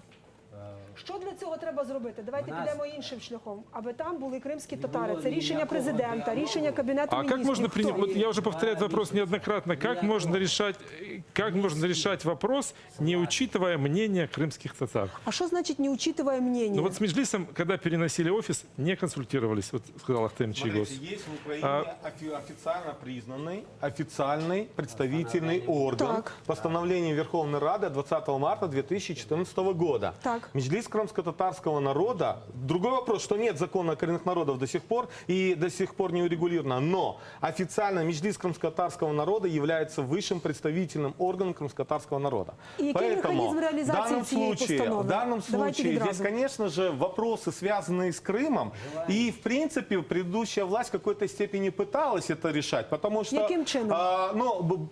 были определенные встречи, старались в делегации приглашать представителей Меджлиса или депутатов, представителей тобто крымских ширма татар. була, да? Ви за ширму? Сейчас давайте... А що було? Нет, Покажіть давайте говорить о результати. будущем. Нет, пани Покажіть. Ирина, подождите. Ось, власне, так ми хочемо Пані працювати, Ірина. чи ми хочемо робити вигляд, щоб запрошували в делегації? Давайте будемо говорити предметно. Мы стояли в жесткой оппозиции. Пане Ахтем, давайте говорити предметно, що потрібно для того, аби кримські татари були запрошені на відповідальні пости в даному Смотрите, випадку да, відповідно меня до перебили, указу я же как раз президента. хочу сказать. Який механізм? Нема питань. Первый механизм – Давайте. это восстановление постоянного диалога с Меджлисом крымско-татарского народа как советом представителей крымско-татарского народа при президенте Украины. Точка. Второе. Восстановить, опять же, институт уполномоченного при президенте Украины по вопросам крымско-татарского народа. Мы в 2014 году разрабатывали эту идею, она была принята, и, соответственно, был такой институт. Поэтому в этом случае, я думаю, что необходимо предпринять следующие шаги. Далее, принять ряд нормативно-правовых Давайте о актов, следующих которые шагах. У нас есть Чуть-чуть. У нас есть телефонный телефонный звонок с звонок. Крыма. Мы, к сожалению, опять вынуждены вас прерывать. У нас телезрители наши – это все. Поэтому с нами на связи Эдем Дудаков, участник национального движения крымских татар. Эдем Ага, добрый вечер. Добрий вечір.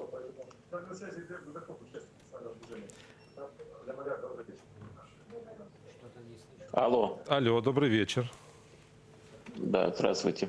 Эдем Ага, вы звоните с вопросом или вам есть что сказать? Да, я звоню с вопросом. У меня фамилия Дудаков. Я возглавлял комитет по межнациональным отношениям. Вы знаете, мне ощущение, вот я смотрю вашу программу, смотрю вот новое правительство, новая власть, и мне кажется, что она все дальше и дальше отдаляется от Крыма. Мы не слышим друг друга. Вы нас не понимаете. Вы в каком-то зазеркалье, которое сами придумали. Понимаете, что нужно сделать, что бы чтобы ни произошло, вас услышали? Что бы ни произошло, нужно знать, что в первую очередь в Крыму должны понять, чего вы хотите. Мы этого понять никак не можем, потому что при предыдущей власти было что-то понятно, а сейчас нет вот этой преемственности власти. Нет, вы отрываетесь. И если вы будете и дальше вести свою политику так, что вот мы все до основания разрушим, что-то новое получим, вы ничего не получите. Нет преемственности власти. Крым отрывается, и это очень плохо. Люди теряют доверие к власти, к украинской, что она вообще на что-то способна. Вот это самое сложное.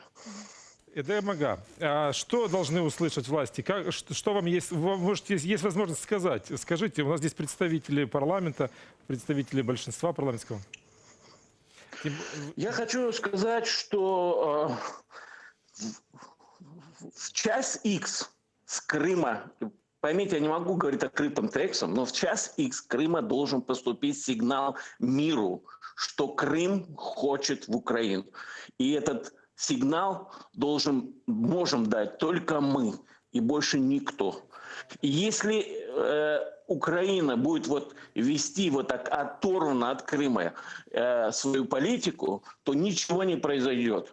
Конечно, представительство, которое было, там есть наш орган, Меджлис, там есть лидеры нашего народа, которые, конечно, лучше знают ситуацию, чем те, кто находится сегодня в парламенте. То большинство, которое называется слугами народа, но мне кажется, они марсиане от народа.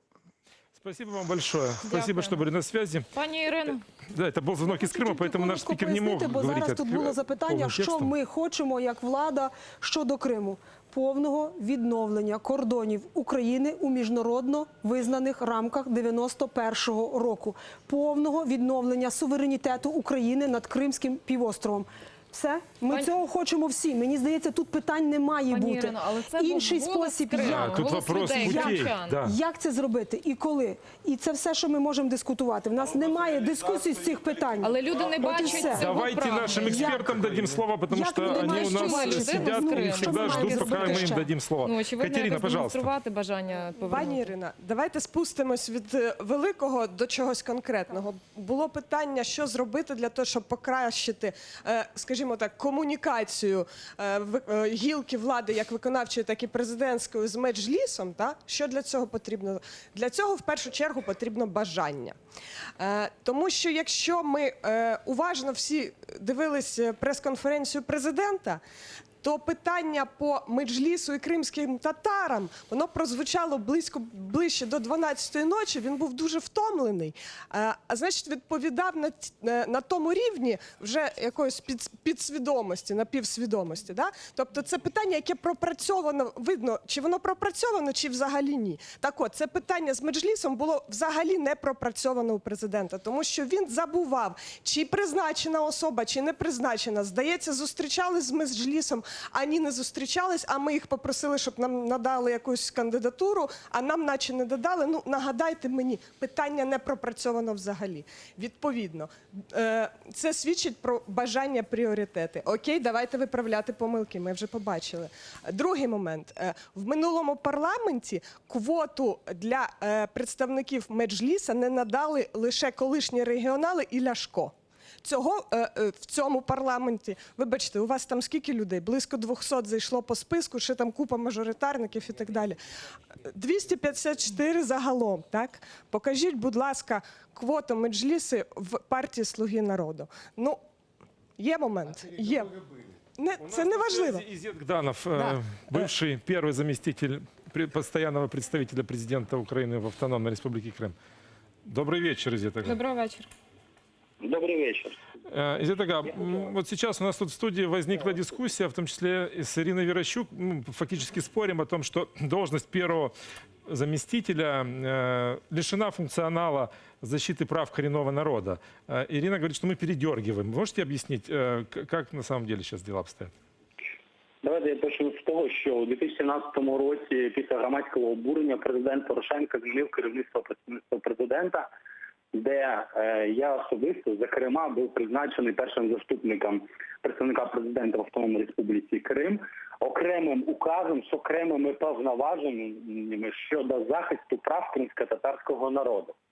Відповідно, президент Зеленський цей указ скасував. Не відносно мене як посадовця, а відносно посади першого заступника. Вже у першого заступника немає повноважень щодо захисту прав кримсько-татарського народу. Це перше. По-друге, щодо нового указу, я хочу зазначити, що ми дуже багато роботи робили в Херсоні, тому що там ми концентрували всі територіальні підрозділи, які створені для роботи по Криму. Вони розташовуються саме в Херсонській області, біля ця область межує з Кримом. І більшість людей з Криму приїжджає саме в Херсонську область за отриманням адміністративних послуг, за зверненнями до влади України щодо допомоги, щодо будь-яких питань взагалі. І там базується і Служба безпеки України, і Національна поліція за наші ініціативи, я маю на увазі Автономної Республіки Крим, була перенесена. І представництво президента працювало, маючи підрозділ в Києві. Я з командою представництва президента підготував проєкт указу і направляв в тому числі і діючому президенту на розгляд, але нас взагалі не чули. Не чули, ми просили на посилення повноважень представництва президента у зв'язку з тим, що немає органу влади, виконавчої влади по Криму, у зв'язку з певними проблемами, у зв'язку з тим, що Крим – це Автономна Республіка, і не можна призначити, як в областях, голову адміністрації, але представництво президента мало бути координатором політичним всіх процесів. Але таке нас президент Зеленський і його команда не почула. Не почула після того, як я звернувся, будучи фактично виконуючим обов'язки представника президента, звернувся до Зеленського відкритим листом. Після того Одразу там буквально декілька днів призначили нового постійного представника, і команда Зеленського зробила все, щоб я написав заяву і звільнився саме з посади першого заступника. Це відносно людини, яка покинула Крим для того, щоб боротися за його повернення. Це відносно людини, кримського татарина, який виїхав з Криму, покидаючи все, що там було у мене особисто. І таких людей багато в студії в тому числі. І в тому числі в цій студії є люди, які боролися, і було громадське обурення, що представництво президента працювало. І ми кажемо про кримсько-татарську територіальну автономію, де передбачено узгодження з Меджлісом кримсько-татарського народу при призначенні людей по Криму, в тому числі представника президента. Але сьогодні нехтує президент України ті моменти, які були вже при президенті Порошенко, коли президент узгоджував такі питання, а не призначали отак от людину, яка взагалі не має ніякого відношення к Криму. Я не маю на увазі ще діючого представника, а взагалі по Криму роботу. Дякую вам. Спасибо вам большое, Зиданов. Я уточнююче запитання. Скажіть, будь ласка, який кількісний склад представництва був в Херсоні і який зараз залишається? 28 людей було до того, як були зміни цим новим указом, було збільшення до 35 осіб. Я особисто подавав до 50 осіб для того, щоб було посилення в кількісному складі представництва президента, щоб посилити Київський офіс для роботи, зокрема, наприклад, з міжнародними партнерами. Але опрацьовувати стратегію деокупації повинна представництво президента, в тому числі і в Херсоні, з Служби безпеки України по Криму, там дуже потужний підрозділ створений. Вони контролюють пункти пропуска, вони там базуються, в тому числі і генерал Служби безпеки України також знаходиться в Херсоні. І Національна поліція. І ці проекти повинні вже на розгляд подаватися як Кабінету міністрів, як органу виконавчої влади, Верховної Ради, як органу законодавчої влади, і в тому числі і в Офіс президента. Але кількість керівників таких дуже великих, з великими літерами в Києві достатньо, я вважаю. І треба дуже потужна політична фігура саме в Херсоні для того, щоб вирішити питання в Криму. Вони всі нестандартні, тому що анексія Криму, вона не передбачена чинним законодавством, і люди, наші громадяни з Криму стикаються з проблемами, які повинні вирішувати, в тому числі представництво політичним рішенням і брати на себе певну відповідальність при прийнятті таких рішень. Спасибо большое. Дякуємо. Изерданов, бывший первый заместитель постоянного представителя президента Украины в Автономной А ви Республике ж Крым. член Меджлізу, правильно я розумію? Да? І ви є в робочій групі при президенті? В экспертном совете при постоянном представительстве. У нас было перше засідання, буквально такое организационное. Ну, это ж это не есть структура, это экспертный совет, Зараз всі который так працюють по робочим групам і мы никак не експертних влияем на радах. принятие Я знаю. решения. Мы можем только давать определенные рекомендации. И действительно, мы на первой нашей встрече мы обговаривали ряд вопросов, которые необходимо нам рассмотреть. И это, в принципе, нормальная инициатива. Она и была и раньше, на самом деле. Поэтому здесь очень важно, чтобы мы все-таки, я еще раз вернусь к тому вопросу, что, во-первых, мы должны раз и навсегда в Украине уйти от вот этих политических вопросов в отношении крымско-татарского народа. Когда какие-то политические силы могут или не могут поддерживать. Мы должны подойти в правовом плане. Поэтому на сегодняшний день для того, чтобы возобновить нормальный диалог с высшим представительным органом крымско-татарского народа Меджлисом, необходимо восстановить определенные институты. Положение есть о Совете представителей при президенте. Есть, был указ, он в принципе, все равно институт уполномоченных не упразднен в целом. Поэтому надо вернуться к институту уполномоченного по вопросам крымско-татарского народа. Причем это в имиджевом плане очень большой плюс для Украины. Поверьте, потому что на всех площадках по коренным народам я всегда говорю о том, что Украина заботится о коренном народе Украины, потому что даже есть такая должность, как уполномоченный при президенте по вопросам коренного крымско-татарского народа. И поэтому вот в этом плане, я еще раз говорю, мы готовы вам помочь, мы готовы вам разъяснить, мы готовы вам показать, потому что когда вы даже сказали про комитет, к сожалению, в Украине по сегодняшний день не понимают ни политики, ни эксперты разницу между национальным меньшинством и коренными народами. И поэтому в этом плане давайте действовать и быть имиджевой страной, передовой в этом вопросе.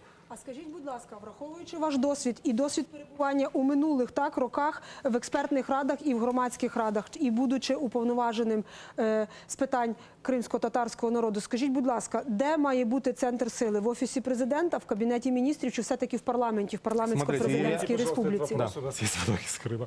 Звонок із Криму, Ні, ну, але пожалуйста. ми мусимо це з'ясувати. Якщо ми хочемо на всіх висновку... Ми зараз послухаємо Доброго вечора, ми зрителя вас нашого. слухаємо. Представтесь, будь ласка, і ваше запитання.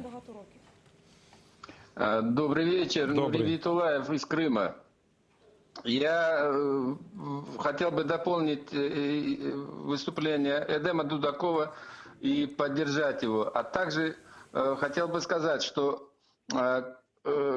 Крым все дальше и дальше плывет от Украины. Вы должны это видеть и вы должны об этом знать. Причина, на мой взгляд, в том, что Украина как государство, К сожалению, прервался. до сих пор никому нигде... Алло. Да, Алло, мы я вас вас слышим, но плохо, обрывками. Украина до сих пор нигде и никому не заявила о своих намерениях по Крыму. Когда я говорю «Украина не заявила», я подразумеваю Верховную Раду Украины. Это орган, который имеет право говорить от Украины. Все остальные высказывания чиновников, президентов воспринимаются всего лишь как пиар. Спасибо. Почему молчит Украина? Это раз. Во-вторых, очень важный вопрос. Украина, если заявит, Верховная Рада своим законом объявит, что мы будем возвращаться в Крым, и если объявит, что по возвращению в Крым будут происходить такие-то перемены, что будут с людьми, что будет с людьми, что будет с их имуществом и так далее, тогда люди будут или ждать, или наоборот бояться этого возврата. А пока что неведение, а неведение, оно всегда гнетет. Спасибо. Спасибо вам. Спасибо. Ну, у нас в Раде есть 3 законопроекта, которые могут приблизить деоккупацию, да? если- В Раде их нет. В Раде их нет. Нет в Раде. Есть ну, 3. сейчас предложение. Мы и пане Ирине дали. Извините. Да, хорошо, да, пожалуйста. Катерина. Дзвінок, я не завершила думку. Питання в тому, що чітко видно з інформаційного простору, з того, що ми зараз говоримо, про те, що питання про кримської проблематики, кримсько-татарського народу ні в адміністрації президента, ні в Кабінеті міністрів не пропрацьовано. А це означає єдине, що люди, які відповідають за це питання, або вони взагалі не призначені, я говорю зараз не за офіційні посади, відповідно є в команді люди, які відповідають за пропрацювання певної проблематики. Або вони не призначені, і про це питання взагалі забули, значить терміново призначити людину, яка буде відповідати за цю комунікацію до моменту вже призначення офіційних посад і так далі. Або призначені, але вони дуже погано виконують свою функцію, тому терміново міняти. Тобто це питання складається з 3 моментів. Перше – повноваження. Так, це те, про що ми зараз говоримо. Друге, фінансування, це вже питання до Кабміну і до вас, пані Ірино, безпосередньо. Так? Тобто це нормальне, адекватне фінансування, а не лише там реорганізація і представництва президента, і представника Меджлісу. Посада та є, вона має відповідно адекватно фінансуватись. Меджліс сам не витримує все навантаження по витягуванню Криму з цієї прірви, яка є. Держава має допомагати. І третій пункт – інформування. Ми зараз на телеканалі АТР. Яку в цьому році він отримає державну підтримку? Не обов'язково фінансово. Надайте якісь Нацрада нещодавно позбавила там фінанси, само собою. Є можливості надати ефір без жодного бюджетного навантаження. Є можливості, робіть по максимуму. Дякую.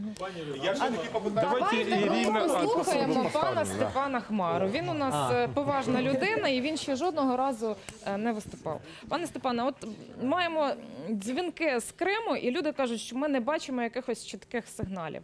Вам не здається, що 28 років незалежності, а історія якось циклічно повторюється? Ну, я хочу сказати, що зараз, так видно, плавно нинішня влада намагається дрейфувати від Криму. Це очевидно. І хотів би зачепити деякі стратегічні питання. Ви розумієте? Ось ніхто не піднімав, попередня влада, а теперішня вона взагалі, я сумніваюся, що буде, незаконність побудови Керченського мосту. А це можна було давно оскаржувати в судах, якщо би був ліквідований договір між Росією і Україною 2003 року про те, що Азовське море є внутрішньою водоймою. І тоді Керченська протока, Україна сама позбавляла Керченську протоку міжнародної артерії водної. Ви розумієте? Якби цей закон був ліквідований, нам відкривалася дорога звернення до міжнародних судів, до різних організацій і так далі. Це дуже важливий, це страшний закон, який треба давно ліквідувати. Оскільки ми говоримо зараз, більше концентруємо увагу на Криму, то я вже не зачіпаю те, що пов'язано з Азовським морем і взагалі з морськими проблемами України. Ну, сором, що досі діє закон про вільну економічну зону Крим. Ну, це ганьба. І чомусь ніхто з парламентарів. Ну, минулий не хотів, президент не хотів, хоча зверталися. І, до речі, колишній представник президента в Криму пан Бабіч, як тільки заговорив про це публічно, то на третій день Порошенко просто його звільнив. Ми це добре пам'ятаємо. Хоча це був... З чим ви це пов'язуєте, вибачте? Чому ви думаєте, це відбувалося? Ви розумієте? Ну, Гроші? в пана президента Зеленського є величезна ілюзія, що можна щось випросити в Путіна. Не можна випросити мир. Ні, я про Порошенка. Ні, Чому він звільнив ту людину? Ну чому? Ну це до нього задайте питання. Після публічного виступу, коли критичне зауваження зробив про те, що там інші питання були, а в тому числі згадав закон про вільну економічну зону Крим. І на третій день Порошенко його звільнив. Тому що Порошенко ніяк не хотів. Кожен президент має право законодавчої ініціативи і так далі. Ну, не буду тут деталі даватися. І нинішній президент дуже... Я думаю, що це події навколо Криму, відсторонення кримських меджлісу, кримського татарського народу, переміщення з Херсону представництво до Києва, мовчання про... Ну, чому, наприклад, мала бути миттєва реакція, скажімо, стосовно пані Поклонської. По-моєму, проти неї не порушена кримінальна справа. Я знаю точно, що вона не оголошена в розшук. на увазі з пані Поклонською? Кримінальна справа. Вона приймала участь на зустрічі Не тільки. Вона і так кримінальна справа порушена. Вона зрадила. Вона була службовою особою, вона була прокурором Криму. Вона зрадила Україну. Тобто є всі підстави порушити кримінальну справу проти неї, оголосити в розшук. Україна мовчить. Ви Ми вам розумієте? дуже дякуємо. І зараз до нашої розмови долучається голова Меджлісу Рефат Чубаров. Рефат Ага, хотілося б... Питаннями навколо Криму. Так, зрештою, як поведінка по Донбасу, це ганебна заява про відведення наших військ з лінії фронту, а це вже попахує злочином, державним злочином, зради. Розумієте? Ну, Ми вас почули. Дуже дякуємо. Я дуже шкодую, що ми повністю відійшли вже від обговорення так званих Мінських угод і що робити далі. И чему так мы все возвращаемся к Минским угодам постоянно, и в том числе, когда говорим о Крыме. У нас Рефат Чубаров на видеосвязи, давайте дадим ему слово. Рефат Ага, история повторяется, такое общение с цикличностью, да, каждые 5 лет. Вот пришел новый президент, и теперь представителям коренного народа нужно объяснять, кто такие крымские татары. До этого объясняли, и до этого объясняли. сколько еще вы готовы объяснять, что такое коренной народ, кто такие крымские татары и какие необходимо решать проблемы? Дивіться, я також, як і деякі, хто телефонував з Криму, зараз трошки жалію про те, що все це не мають і слухати в Криму. Я догадуюся, які в них там відчуття. Тепер про головне. Скажу, що деякі мої колеги по Меджлісу мені докіряють іноді в тому, що я зайво дипломатично висловлююсь. Але я і сьогодні не буду переходити якісь межі. І тому прошу в студії, в цій, в інших місцях публічних, коли обговорюються під час окупації питання, пов'язане з кримськими татарами, не розкидуйтеся словами «ширма» і щось таке подібне. Не буду продовжувати. Для того, щоб ви мене зараз зрозуміли, я зараз хочу просто вам пояснити на тих мотивах, які для вас близькі. Ви пам'ятаєте, коли, я це звертаюся більше до народних депутатів, коли ви прийшли до Верховної Ради, з чого ви почали? Ви почали визначати комітети, структуру, керівництво, і ви всі переживали в першу чергу за свою політичну суб'єктність. Ви пам'ятаєте, які ви доводи наводили? Хто набрав 73%, хто набрав трошки менше або набагато менше. І ви всі говорили про те, що ваші виборці мають бути почутими через вас. І монофракція, скажімо, вона взяла всі керівництва для того, щоб забезпечити виконанням свої обіцянки, бо вони виграли більшістю голосів українського суспільства. Отже, ви боролися за політичну суб'єктність затято, дуже, так знаєте, сміливо. А в нашому випадку мова йде набагато про міцніше, набагато важливіше.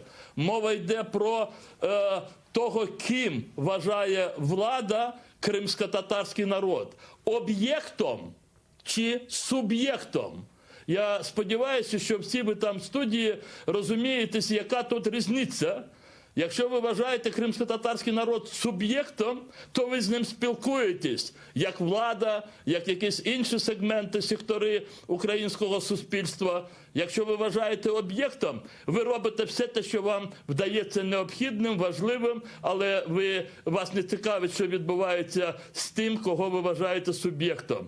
Маємо корінний кримсько-татарський народ, маємо його в умовах окупації. Я тут не хотів би, щоб тут було розуміння, особливо у глядачів. Я більш турбуюся про глядачів і особливо про тих, хто в Криму. Тут не може бути якого, знаєте, такого торгу, мовляв, а от кримський татарин, а чому немає там представника, а чому от 1, чи 2, чи 3, а як там в політичних партіях? Має бути цілісна система спілкування і взаємоузгодження у влади з представницькими органами корінних народів, в даному випадку з Меджлісом кримсько-татарського народу. Це ми дійсно почали вибудовувати з попередньою владою. З цією владою нам це не вдається, я це зараз не жаліюся. Ми знайдемо такі форми нашої діяльності, що це спілкування, воно обов'язково відновиться. Я в цьому не маю сумнівів. Але, можливо, для когось ці наші форми будуть трошки неочікуваними. І останнє. Якщо ви не хочете спілкуватися з одним із таких дуже особливих сегментів українського суспільства, це не значить про те, що їхні проблеми, вони зникнуть.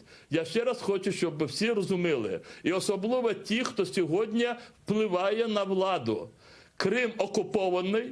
В Криму заручникам більше, ніж 2,5 мільйонів громадян України.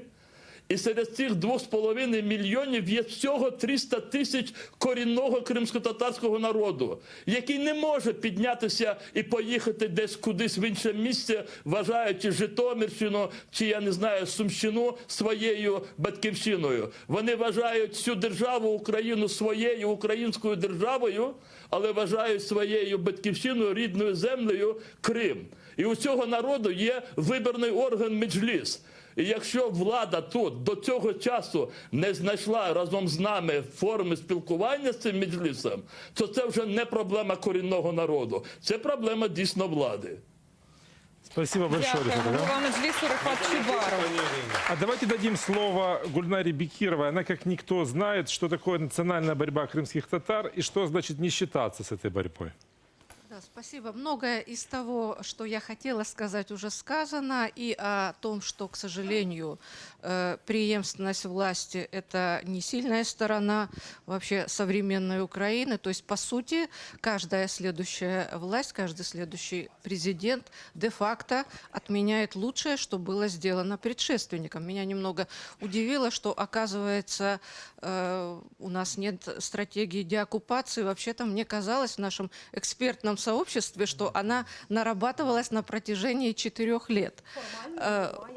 Но все-таки я пытаюсь здесь оправдать свое существование как историка, и я действительно благодарна вам, госпожа Ирина, что вы так мужественно приходите уже не на первый эфир и держите действительно этот удар, потому что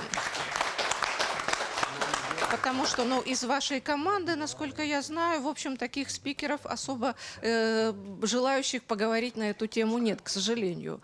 И что я хочу сказать? Вот 30-летие в этом году, буквально в эти дни, мы отмечаем 30-летие возвращения саморепатриации крымско-татарского народа на историческую родину. 14 ноября 1989 года была принята декларация, благодаря которой репрессированные, наказанные, по слову Александра Некрича, народы, такие как крымские татары, наконец были реабилитированы. Реабилитированы понятно как. Мы знаем, что такое меморандумы, декларации. После всего этого должны были быть соответствующие документы, законодательные акты. Процесс репатриации происходил очень сложно.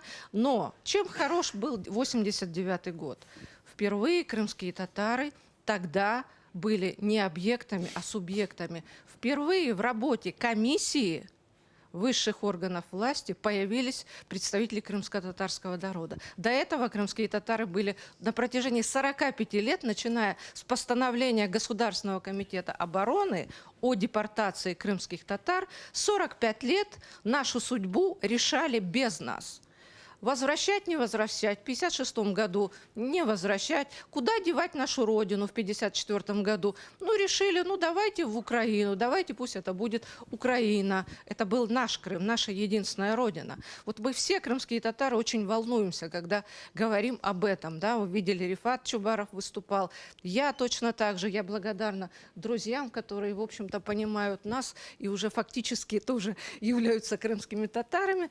Так вот, чрезвычайно важен этот диалог, и я действительно хочу быть просто объективной. Я хочу, чтобы вы приходили буквально на каждый эфир, и ваши коллеги, и понимали, что без крымских татар вопрос деоккупации, вопрос Крыма не решится.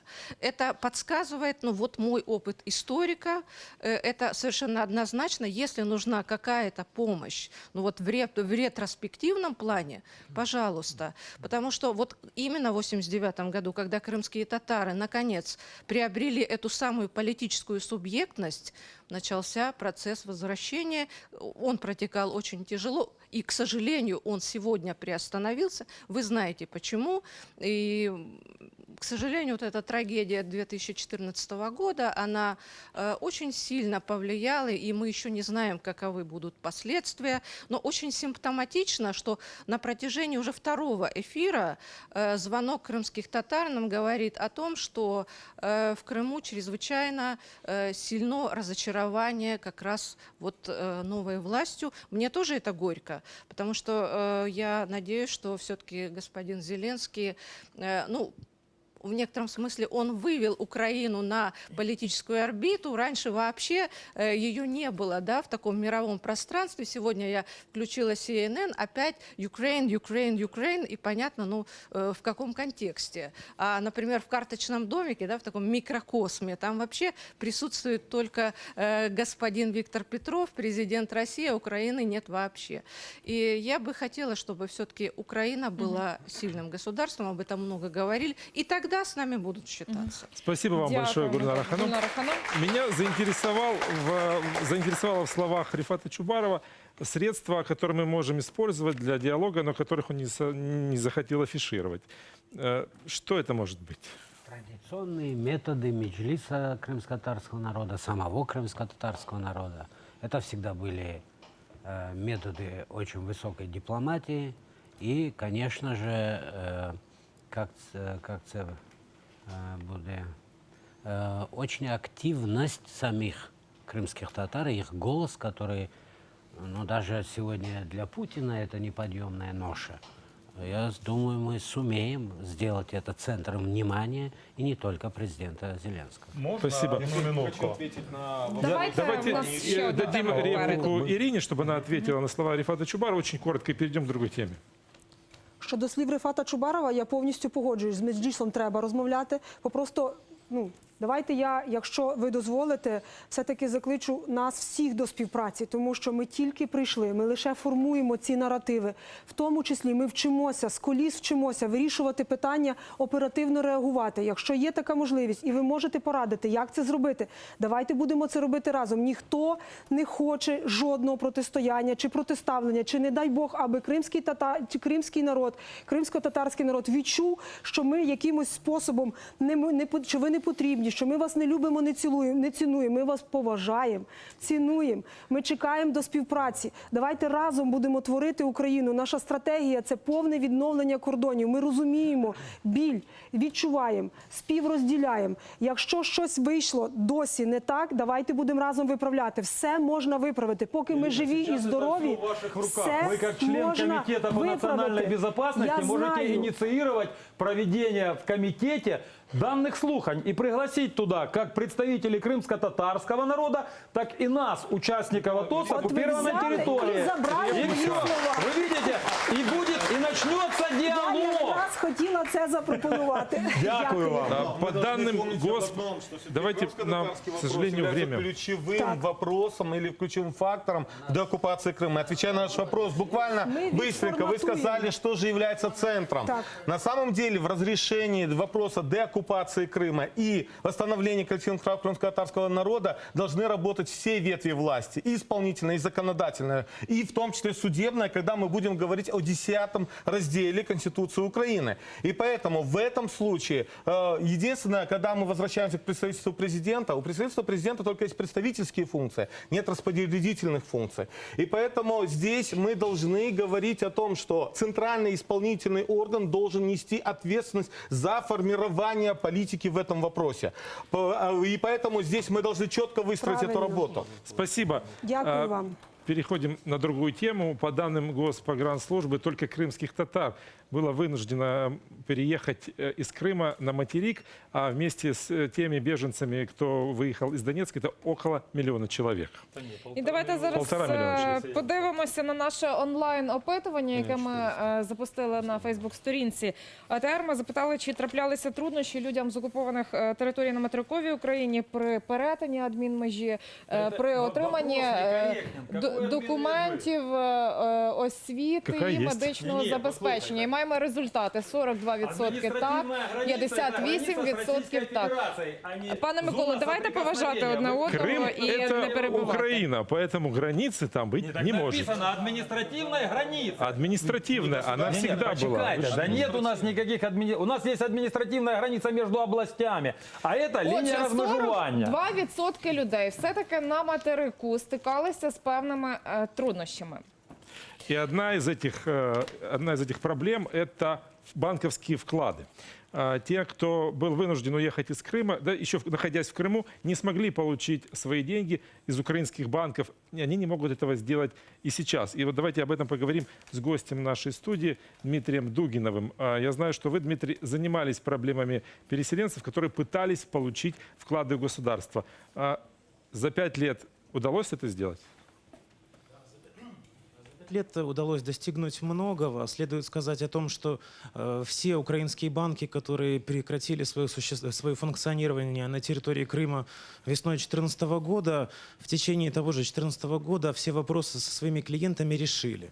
Единственный банк, у которого остались вопросы со своими крымскими клиентами, это Приватбанк. Даже сейчас государство? Даже сейчас, да, ситуация изменилась мало. То есть что произошло? Приватбанк отказался выполнять свои обязательства перед всеми своими крымскими клиентами. В течение 2014 года они пытались этот вопрос решить мирно путем переговоров, встреч, написания писем в банк, в Национальный банк, президенту, в Министерство финансов, ну, во все органы, которые могли бы повлиять на этот вопрос и которые должны были защищать их права. К сожалению, все органы власти проигнорировали свои обязательства в отношении защиты прав клиентов банков, поэтому они вынуждены были начать обращаться в судебные инстанции. В судебных инстанциях рассмотрение дел длится годами. Многие свои деньги отсудили, пройдя все 3 судебные инстанции и все перипетии с заблокированием со стороны Приватбанка принудительного взыскания путем исполнительного производства. Но очень много, это сотни, это больше 1000 исков, которые рассматриваются и сейчас судами Украины, все еще рассматриваются. Политика банка не изменилась, к сожалению, даже после того, как он стал государственным. То есть можно говорить о системной дискриминации со стороны государства в отношении определенной категории своих граждан, а именно крымских клиентов Приватбанка. Банк является государственным. Государство является стопроцентным акционером банка. Банк в добровольной форме не отдает деньги ни одному клиенту, только через суд. Но существует большая проблема. Банк утверждает, что у него нет никаких документов и информации об обязательствах перед крымскими клиентами. Позиция банка: у нас все украли оккупанты. Естественно, это ложь. То есть есть документальные подтверждения того, что у банка есть эта информация. То есть это официальная переписка между руководством банка и кабинетом министров. То есть это в открытом доступе. У меня есть эти документы, где, с одной стороны, в судах представители банка говорят о том, что у нас нет никакой информации. С другой стороны, господин Шлапак, председатель правления первой уже национализированного Приватбанка, пишет письмо господину Гройсману, в котором до копейки указывает объем задолженности перед крымскими клиентами. Это больше 8 миллиардов гривен. Есть информация о том, что деньги с крымских счетов, опять-таки официальная информация банка с подписями, с печатями сотрудников, о том, что деньги были переведены банком с их счетов на внутрибанковские счета. Но в судах, если у тебя нет надлежащего пакета документов, то клиент проиграет. А ситуация заключается в том, что у многих, к сожалению, благодаря так называемой зеленой политике банка, которая была направлена и сейчас направлена на минимизацию документального подтверждения взаимоотношений с клиентом, недостаточное количество необходимых документов. В этой ситуации их мог бы выручить банк, предоставив справки об остатках на счетах, но банк умышленно это не предоставляет. Таким образом, суды, хотя в большинстве случаев и выносят, становятся на сторону вкладчиков и выносят положительные решения, но существует достаточно большая категория людей, это по официальным данным самого банка, правда, еще за 2017 год, эту информацию может предоставить только банк, ее невозможно собрать другим способом. Так вот, по информации на 2017 год самого банка, банк выиграл в судах у своих вкладчиков больше 500 миллионов гривен. То есть банк не отдал своим вкладчикам больше 500 миллионов гривен. То есть я уверен, что за последние 2 с лишним года этот процент увеличился в разы. Государство этот вопрос не решает. Национальный банк, Министерство финансов заняли позицию о том, что на момент национализации на балансе банка обязательств перед Крымом не было, поэтому, извините, ничего мы вам не должны. Наша организация который год пытается создать при Министерстве финансов рабочую группу, которая могла бы заняться решением данного вопроса. На данный момент мы получили от Министерства финансов, от Национального банка, от Министерства по вопросам ветеранов, от Министерства по вопросам временно оккупированных территорий официальную поддержку о том, что да, есть такая проблема, и давайте ее решать, и рабочая группа, она, наверное, нужна, и мы за. Но никто не инициирует ее создание. На данный момент Кабинет министров в лице премьер-министра может решить этот вопрос. Кабинет министров с весны текущего года является стопроцентным собственником. Если до этого это было Министерство финансов, то теперь это Кабинет министров. Поэтому У меня просьба и обращение к вам, как представителю Верховной Рады в Кабинете Ирина, вы сможете министров. что-то Мы обратились, кстати, ко всем народным депутатам от фракции «Слуга народа» и к вам в том числе с данной проблематикой и просьбой посодействовать в этом вопросе. Я прошу, чтобы вы оказали нам содействие. Хотел бы сказать, почему это важно. Это важно не только для того, чтобы люди получили свои деньги, хотя это очень важно. Ведь многие из тех, кто живут в Крыму, клиенты банка, они не могут переехать на материковую территорию Украины, потому что, а за что они будут жить? У них есть замороженные в банке деньги. Они могли бы на эти деньги обустроиться здесь, но банк деньги не отдает.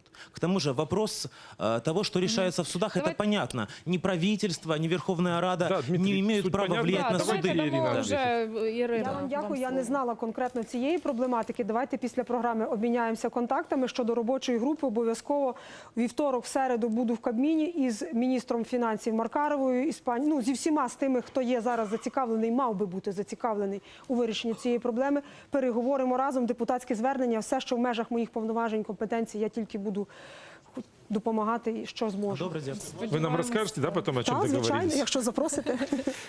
Еще одна есть проблема, связанная с банками. Это проценты по кредитам, которые не замороженные. То есть, когда обращаешься в банк и говоришь, что это был форс-мажор, не было возможности этот кредит погасить, а тебе говорят, никаких форс-мажоров по закону ты должен платить. Насколько эта ситуация нормальная, скажем так? Не говоря уже о том, что насколько она законна. Можно одну минутку? Есть еще одна проблема, которая коснулась кредитов. Участие землевладельцев, сельхозпроизводителей, которые работали на оккупированной аннексированной территории в 2014 году, когда началась война, осталась там земля, майно, урожай. И этих людей 5 лет рвут украинские банки, вымогая с них деньги, блокируя, грабя их. И сегодня это все в рамках того закона, который сегодня фракция «Слуга народа» хочет ввести о продаже земли. Ни слова не сказано о земле на той стороне, о переселенцах. Это то, о чем говорил Евгений.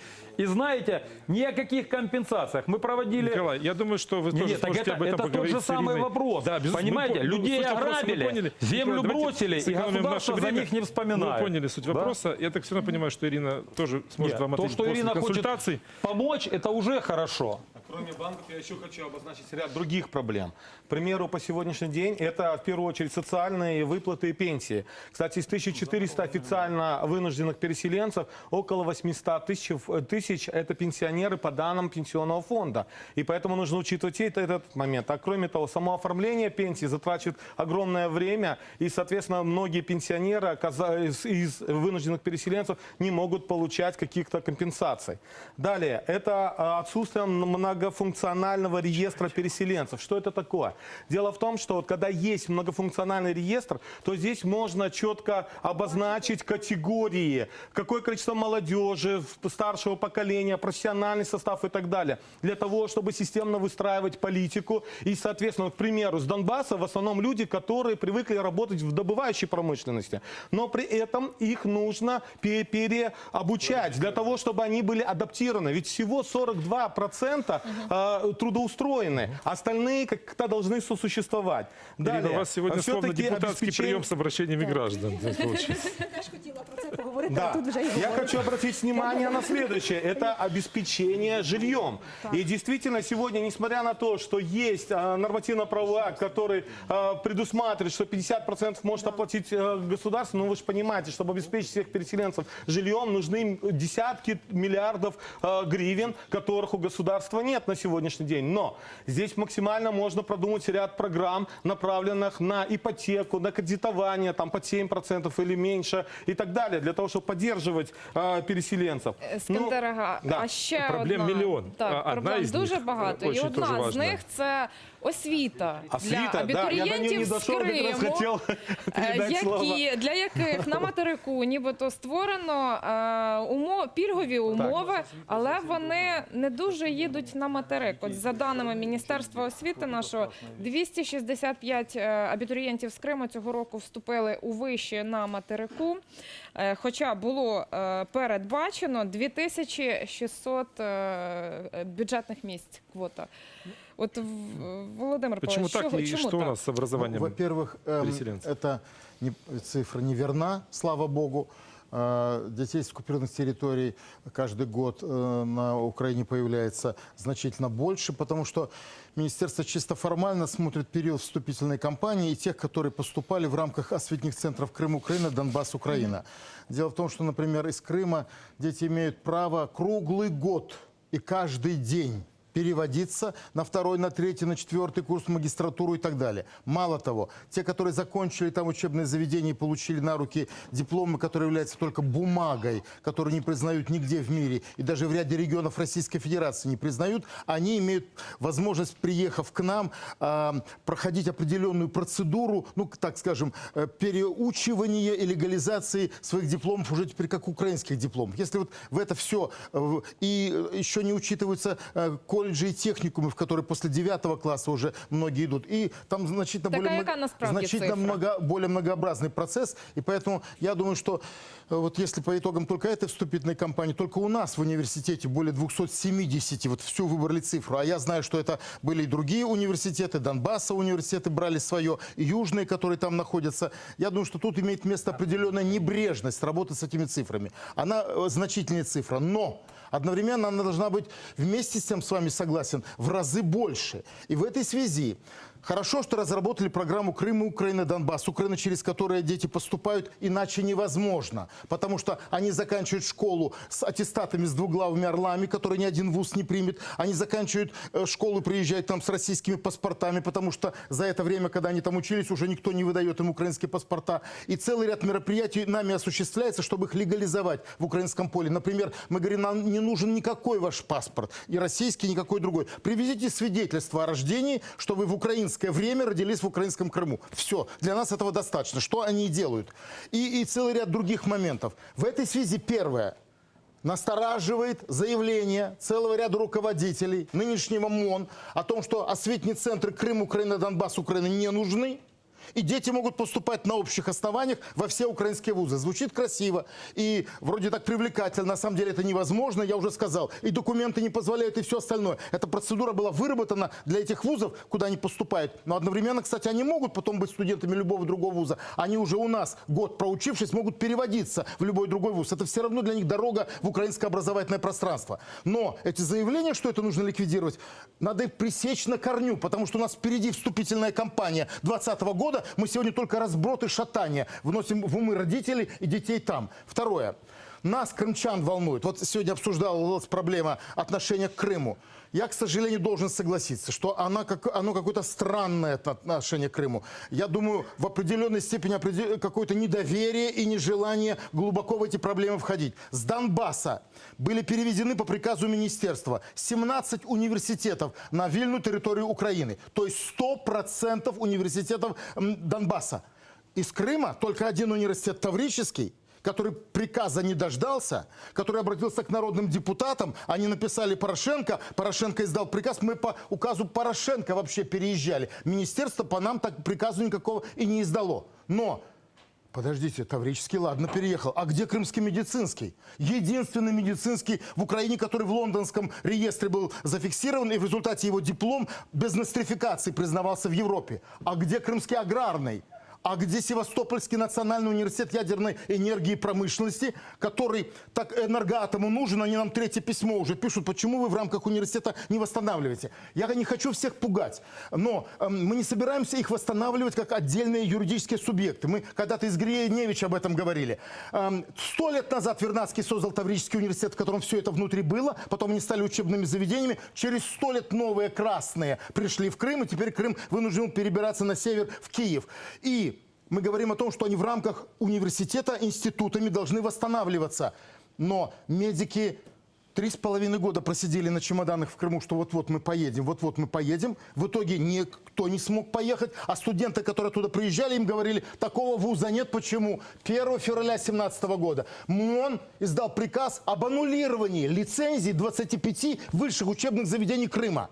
Это вопиющий факт. Потому что 1 января 2015 года Российская Федерация издала приказ об аннулировании всех украинских вузов, поставила их к стенке и из российского пулемета расстреляла. 2 года спустя наше украинское министерство их снова поставило к стенке и из украинского пулемета. Зачем вы это делаете, спрашивали мы. Ну, чтобы не воспользовались оккупанты нашими лицензиями. Они не собираются пользоваться вашими лицензиями, потому что Крым не только оккупирован, он аннексирован, он введен в состав Российской Федерации. Это на Донбассе можно использовать украинские лицензии. У нас они выдали всем лицензии с двуглавыми орлами. Зачем вы за ними вслед побежали? И все украинские... Это был жуткий сигнал для всей интеллекта. Это 1 февраля 2017 года. После этого куда только не ходили, кому только писем не писали. Аннулируйте этот приказ. Дайте сигнал Крыму, что вы признаете образование Крыма, что конституционно не нарушаете права. Пусть они спящими будут. Они ждут того момента, когда Украина возвращается и разворачивает их снова. Так мы же от них отреклись в принципе как таковых. И еще одно сегодня. Очень в тяжелом положении перемещенные вузы. Мы единственный университет, который перемещен в Киев. Спасибо нашим основателям, отцам-основателям, Вернадскому и другим, потому что мы не московский проект, и не ленинградский, не питерский проект. Мы киевский проект. Нас задумал Киев в 2018 году и создал Киев в 2018 году. Мы открывались как филиал Киевского университета Святого Владимира. И мы здесь находимся, мы активные, нам вот в вопросу о юридических нормах, нам многие чиновники говорили, этого нельзя сделать, это не прописано в законе. В законе, отвечали мы им, война не прописана. И что нам теперь делать, что она там не прописана, а она случилась, эта война. И в итоге у нас есть и помещение, все, и мы говорим, мы не можем позволить, опять ответственный руководитель министерства говорит, перемещенные вузы, они не нужны, надо их закрыть. Они в трудном положении, у них маленькие приемы. Есть вузы, которые совсем уже на грани выживания. Они в меленьких поселках, там, сами знаете, Рубежная, Бахмут, Снежной, Лисичанск, Лиман, замечательное название, в Лимане и так далее. Так вот, мы говорим, давайте создадим. И пойдите нам навстречу, корпорацию перемещенных университетов, консорциум. Сегодня на моей территории в 3 смены, если заниматься, мы их примем в своей площади. Нам не нужны деньги, нам нужна только воля к их перемещению. Европейские структуры, всякие другие фонды дадут на это деньги. Они перестали там финансировать. Что в этих степных районах можно профинансировать и восстановить? Поэтому разговор о том, что нужно закрыть, заканчиваю, нужно прекращать. Это неверный разговор. И самое последнее. Если вы задумываете реформу высшего образования, понятно, что у государства денег нет, понятно, что нужно там что-то делать. Отпустите нас, во-первых, на вольные хлеба, мы сами заработаем, но реформы вроде того, что ректоров будут избирать на 2 года, такая высказывается мысль в министерстве. Что за 2 года новоизбранный сможет наладить? Второе, что вы можете, конечно, выбирать ректора сами, мы вам оставим это право, но 3 кандидатов на должность ректора вам рекомендует министерство. Это называется автономия вузов по-европейски. Они сами учились многие в Европе. Это вы оттуда такой опыт сюда принесли в Украину.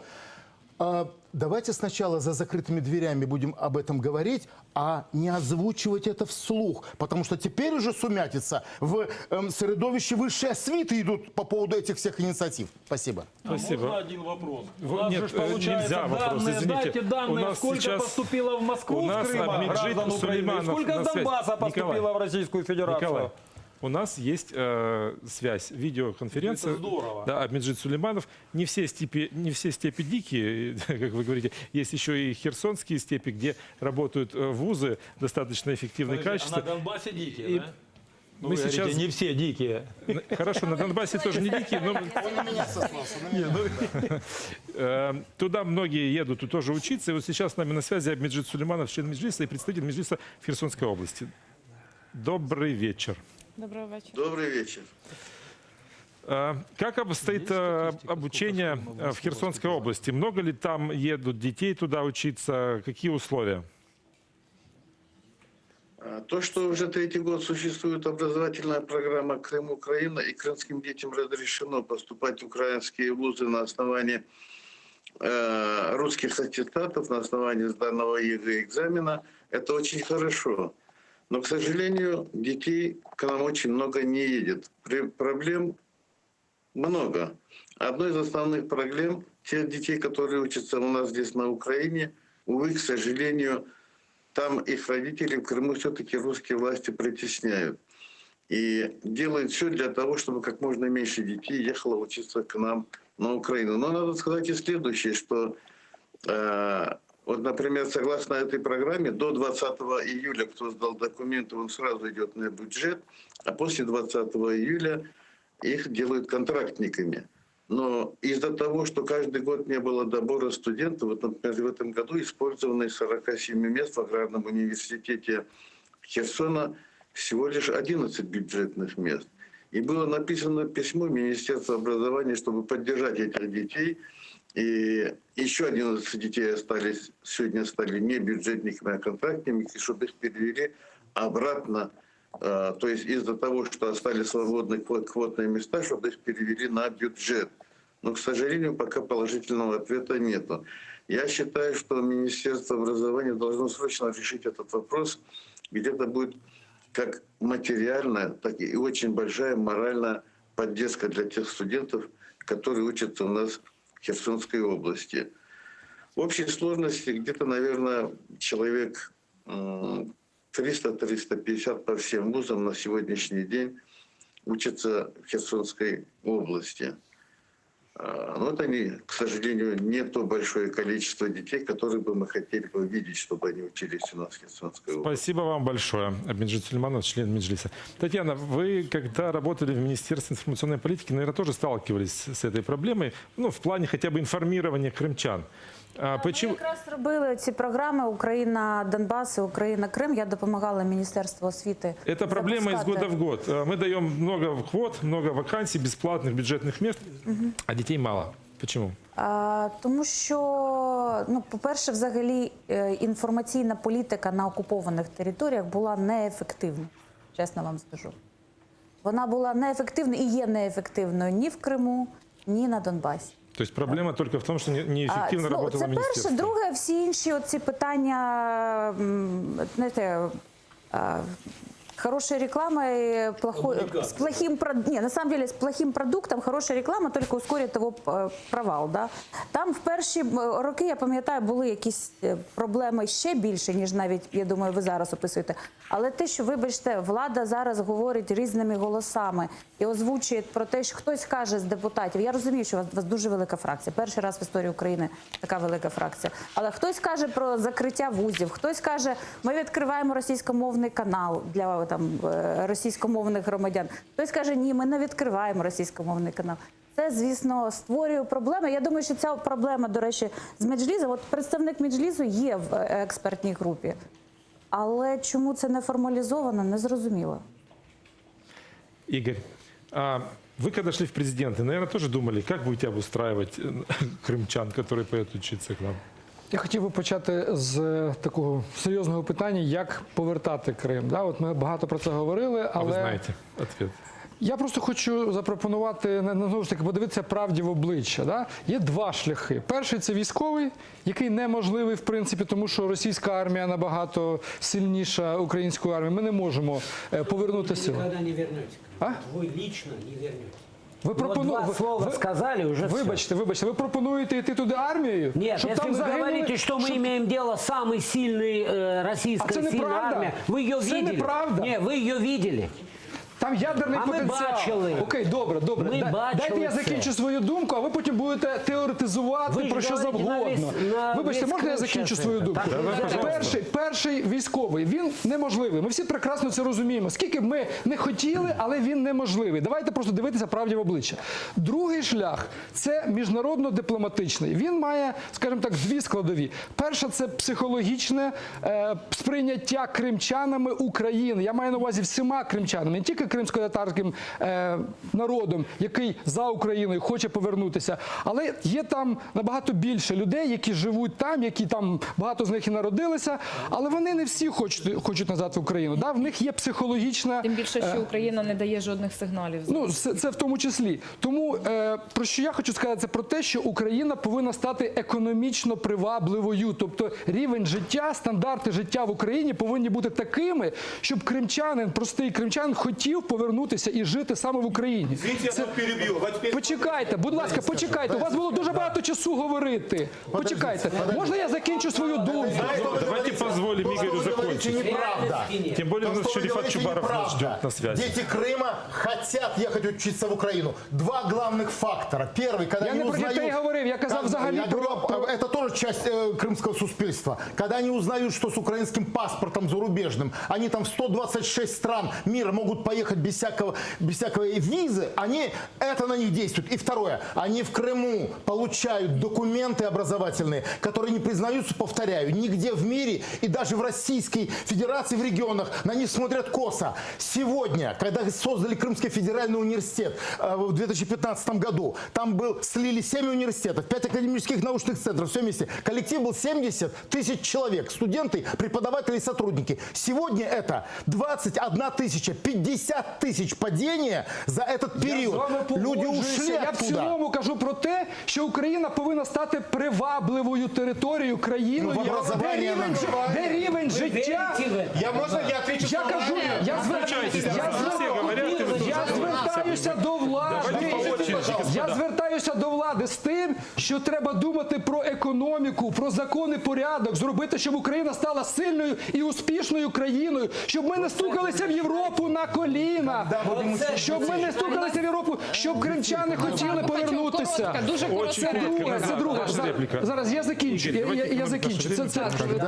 І друге, скільки б ми не говорили, скільки б ми планів не писали, як повертати Крим, поки не буде якихось, знаєте, змін в Російській Федерації, Російська Федерація не віддасть, Путін не віддасть. Ми це повинні визнати. Тому ми повинні тиснути на Захід, створювати, звичайно, підвищувати санкції, щоб Захід підвищував санкції, щоб... Що? Треба, щоб Україна більше з Росією торгувала. С нами на связи Исмаил Халиков. Я більше години мовчу. Ну ви що? Ну що це за ефір? Что нет, Господа, давайте татарского народа соблюдать 50 лет ждать, как это ждали, смогли дождаться Балтийские республики.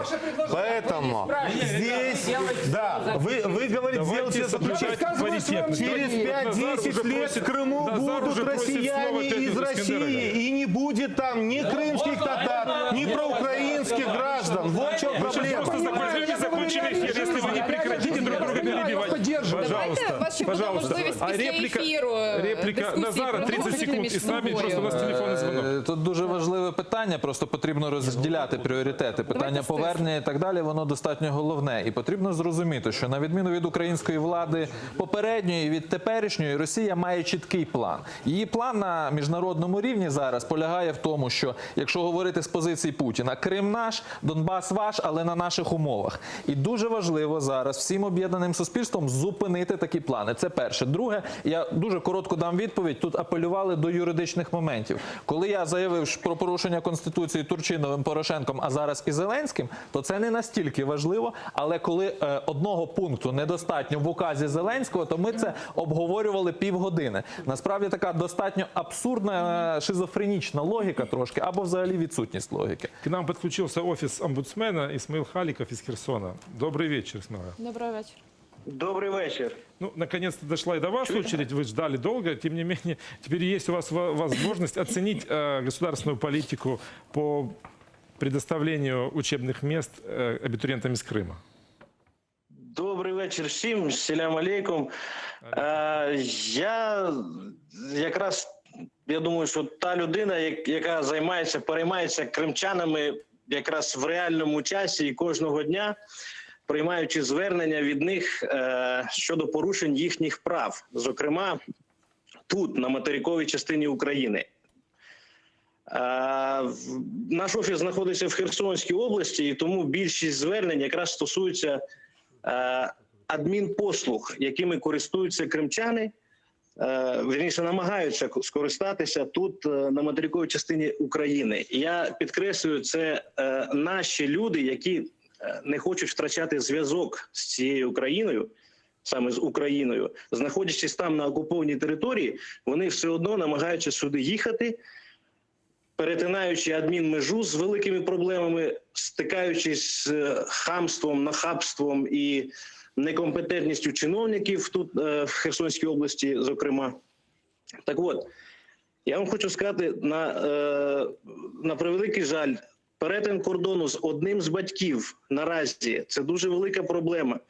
Я просто почув на початку, що ви хотіли поговорити про проблеми на адмінмежі. Так ось, якщо громадянин сюди їде зранку, наприклад, оформлювати якісь документи, мама з дитиною приїжджає сюди, вона їде, як вона думає, з України в Україну, подає документи, їде назад, і виявляється, що вона їде з України на тимчасово окуповану територію, а там порядок перетину кордону прирівняний до порядку перетину державного кордону. І ось вам проблема. Якщо дитина до 16 років, то має бути або другий з батьків має їхати на адмінмежу, проходити, вибачте, ту, скажімо так, кримську сторону, де російські окупанти, переходити буферну зону, проходити український кордон для того, щоб забрати свою дитину. Це перше. Друге, реєстрація місця проживання. З 15-го року кримчани просто випали з законодавчого поля України в частині реєстрації місця проживання. У нас 90% отримуючих перші паспорти України в формі ID-картки, вибачте на слові, бомжі, діти, бо вони не можуть підтвердити свою прописку. Це тягне за собою потім наслідки. Діти, у нас окупація 6-й рік вже йде. Діти, коли приїжджають сюди навчатися в вузах, не можуть отримати навіть статус, без проблем не можуть отримати статус внутрішньопереміщеної особи, бо за законом внутрішньопереміщеною особою є та, яка проживала на окупованій території на момент анексії. Вона не може довести те, що вона проживала на окупованій території. Третє, реєстрація шлюбів. Це дуже проблемний процес. Розлучить, там життя триває. Люди народжуються, вмирають, розлучаються. І у нас є такі ситуації, коли діти, вірніше, сім'ї, вони вже розлучені там, вже заново одружились, а по українським законам вони ще тут одружені. Да, спасибо вам большое, Исмаил. Действительно, проблем очень много, и этих проблем... Але ж вони мали би бути Так, елементарними. 5 лет Що одно и 5 то же. років кожного дня бодай би по одній проблемі вирішувати. А тепер хочете, щоб за 2 місяці все. І з таким, знаєте, величезним емоційним накалом до нової влади. Ну я, звичайно, перепрошую. Але чи можна? І тут про туалети не можна, і тут не можна, а тут шлюби, а тут розлучення. Ви подивіться, Приватбанк, ну це ж елементарні речі. Це ж можна би було за 5 років вирішити. А тепер все на наші плечі. А ще й виявляється, не занадто швидко ми це робимо. Ми маємо це на завтра, я не знаю, наскільки зробити. Ну, трішки треба мати дійсно совість, і або ми будемо це робити із повагою, дозвольте, я завершу, і або ми будемо з повагою відноситись до влади, яка дійсно намагається змінити ситуацію. Якщо цього не видно, ну то я тоді перепрошую. Бо насправді, те, що я зараз тут чула, 2 години влада, ну нічого, виявляється, не зробила. Я дивлюся, а 5 років, це ж елементарні речі. По університетах, по різних речах, ну це ж можна було вирішити. А виявляється, в 17-му році виноситься і взагалі ліквідовують 20 університетів. Це ж неможливо. Хто до цього допустив? І все нормально. І тут ще навіть ображається, що являється, я щось там сказала про ширму. Вибачте ще раз про ширму, але це дійсно. Деякий час. Як так? Ну це ж Тут ви праві. Крім 45 мільйонів АТРу, мені здається, нічого не було зроблено. А при чому тут женщини? Ну тогда простите, пожалуйста, дайте сказать. Говорите. Вас 3-й раз ведущий просит. Говорите, Спасибо, пожалуйста. что По-перше, да, дякую. По-перше, деякий час вас еще хватит ссылаться на предыдущую власть. Однако, объективности ради, вы должны посмотреть, как в этих вопросах двигалась последовательно власть до вас. Сейчас, естественно, это к вам обращение. В отличие сегодняшней власти, та власть еще должна была врага остановить на Востоке, да, дать по зубам, армию поднять. Зараз ворога немає. Ну, я же вас не перебивал, пане Юрий. Давайте подключим еще к нашему разговору Рифата Сейчас Чубарова. подключите. Он снова Так вот, он снова на давайте мы связи. не будем ссылаться все время на, на предыдущую власть, у которой хватало вопросов в том числе, и которые теперь решать придется нам с вами, в том числе. Понимаете? Дякуємо. От Рифат Чубаров дивиться на нас із екрану. Рифат Ага, просимо вас коротенько підсумувати сьогоднішню дискусію. Стали ли мы ближе друг к другу на этом мосту? Я одночасно знаходжусь на зв'язку з співвітчизниками, які в Криму, вони телефонують, хтось ображається, хтось там свої думки викладає. Я спробую сказати те, що мені здається важливим от сьогоднішньої нашої передачі. От ситуації, коли триває російська агресія, окупований Крим, щодня на сході України вбивають українських громадян, суспільство українське приречено на подальшу мобілізацію, на згуртованість. Я особливо таке тяжіння в суспільстві я бачу. Зокрема, можна говорити про акції ні капітуляції. Але хочу, щоб, мені здається, всі виходили з того, що це не були акції спрямовані проти влади як такої, або проти президента Зеленського. Це були акції, які виписували червоні лінії, які ніхто не може переходити. І ці червоні лінії, вони обрамляли контур державних кордонів України, включаючи Автономну Республіку Крим, місто Севастополь, акваторії Чорного і Азовського морей. Мені здається, це розуміє сьогодні і влада. В деяких випадках влада, можливо, не знає, як виходити з ситуації, і це нормально, вона хай шукає. Тут головне, і на цьому люди от мене просили оцю фразу сказати, я її скажу. Вони сказали, що українське суспільство має ще більше згуртуватися, а влада бути більш сміливою у взаємовідносинах з партнерами і абсолютно безкомпромісною з Російською Федерацією як країну, що напала на Україну. Оце просили передати люди, і це я роблю. Спасибо, Рифат-ага. Спасибо вам большое. Давайте сейчас посмотрим на результаты онлайн-голосования, которые мы объявили в начале эфира. Сталкивались ли вы с проблемами при пересечении административной границы, оформлении паспорта, получении образования, медицинского обслуживания? Да, 43%, 57% нет. Таков ітог нашого є проблеми, голосування. які потрібно вирішувати. І, очевидно, над цим разом всі будемо працювати далі. А наш ефір добігає кінця. Дякуємо нашим гостям і, звісно, нашим глядачам. І сподіваюся, що теми і проблемні питання, які ми підняли на цьому ефірі, на них буде реакція і вони будуть вирішуватися. Может быть, вы упрекнете нас в том, что мы говорили об одном и том же. Мы сами иногда видим, что власть, будь то предыдущая, будь то новая, топчется на одном и том же месте. Но давайте вспомним притчу лягушки в кувшине с молоком. И мы надеемся, что мы сможем взбить это молоко в масло в виде освобожденного Крыма. Оставайтесь на мосту. Спасибо всем.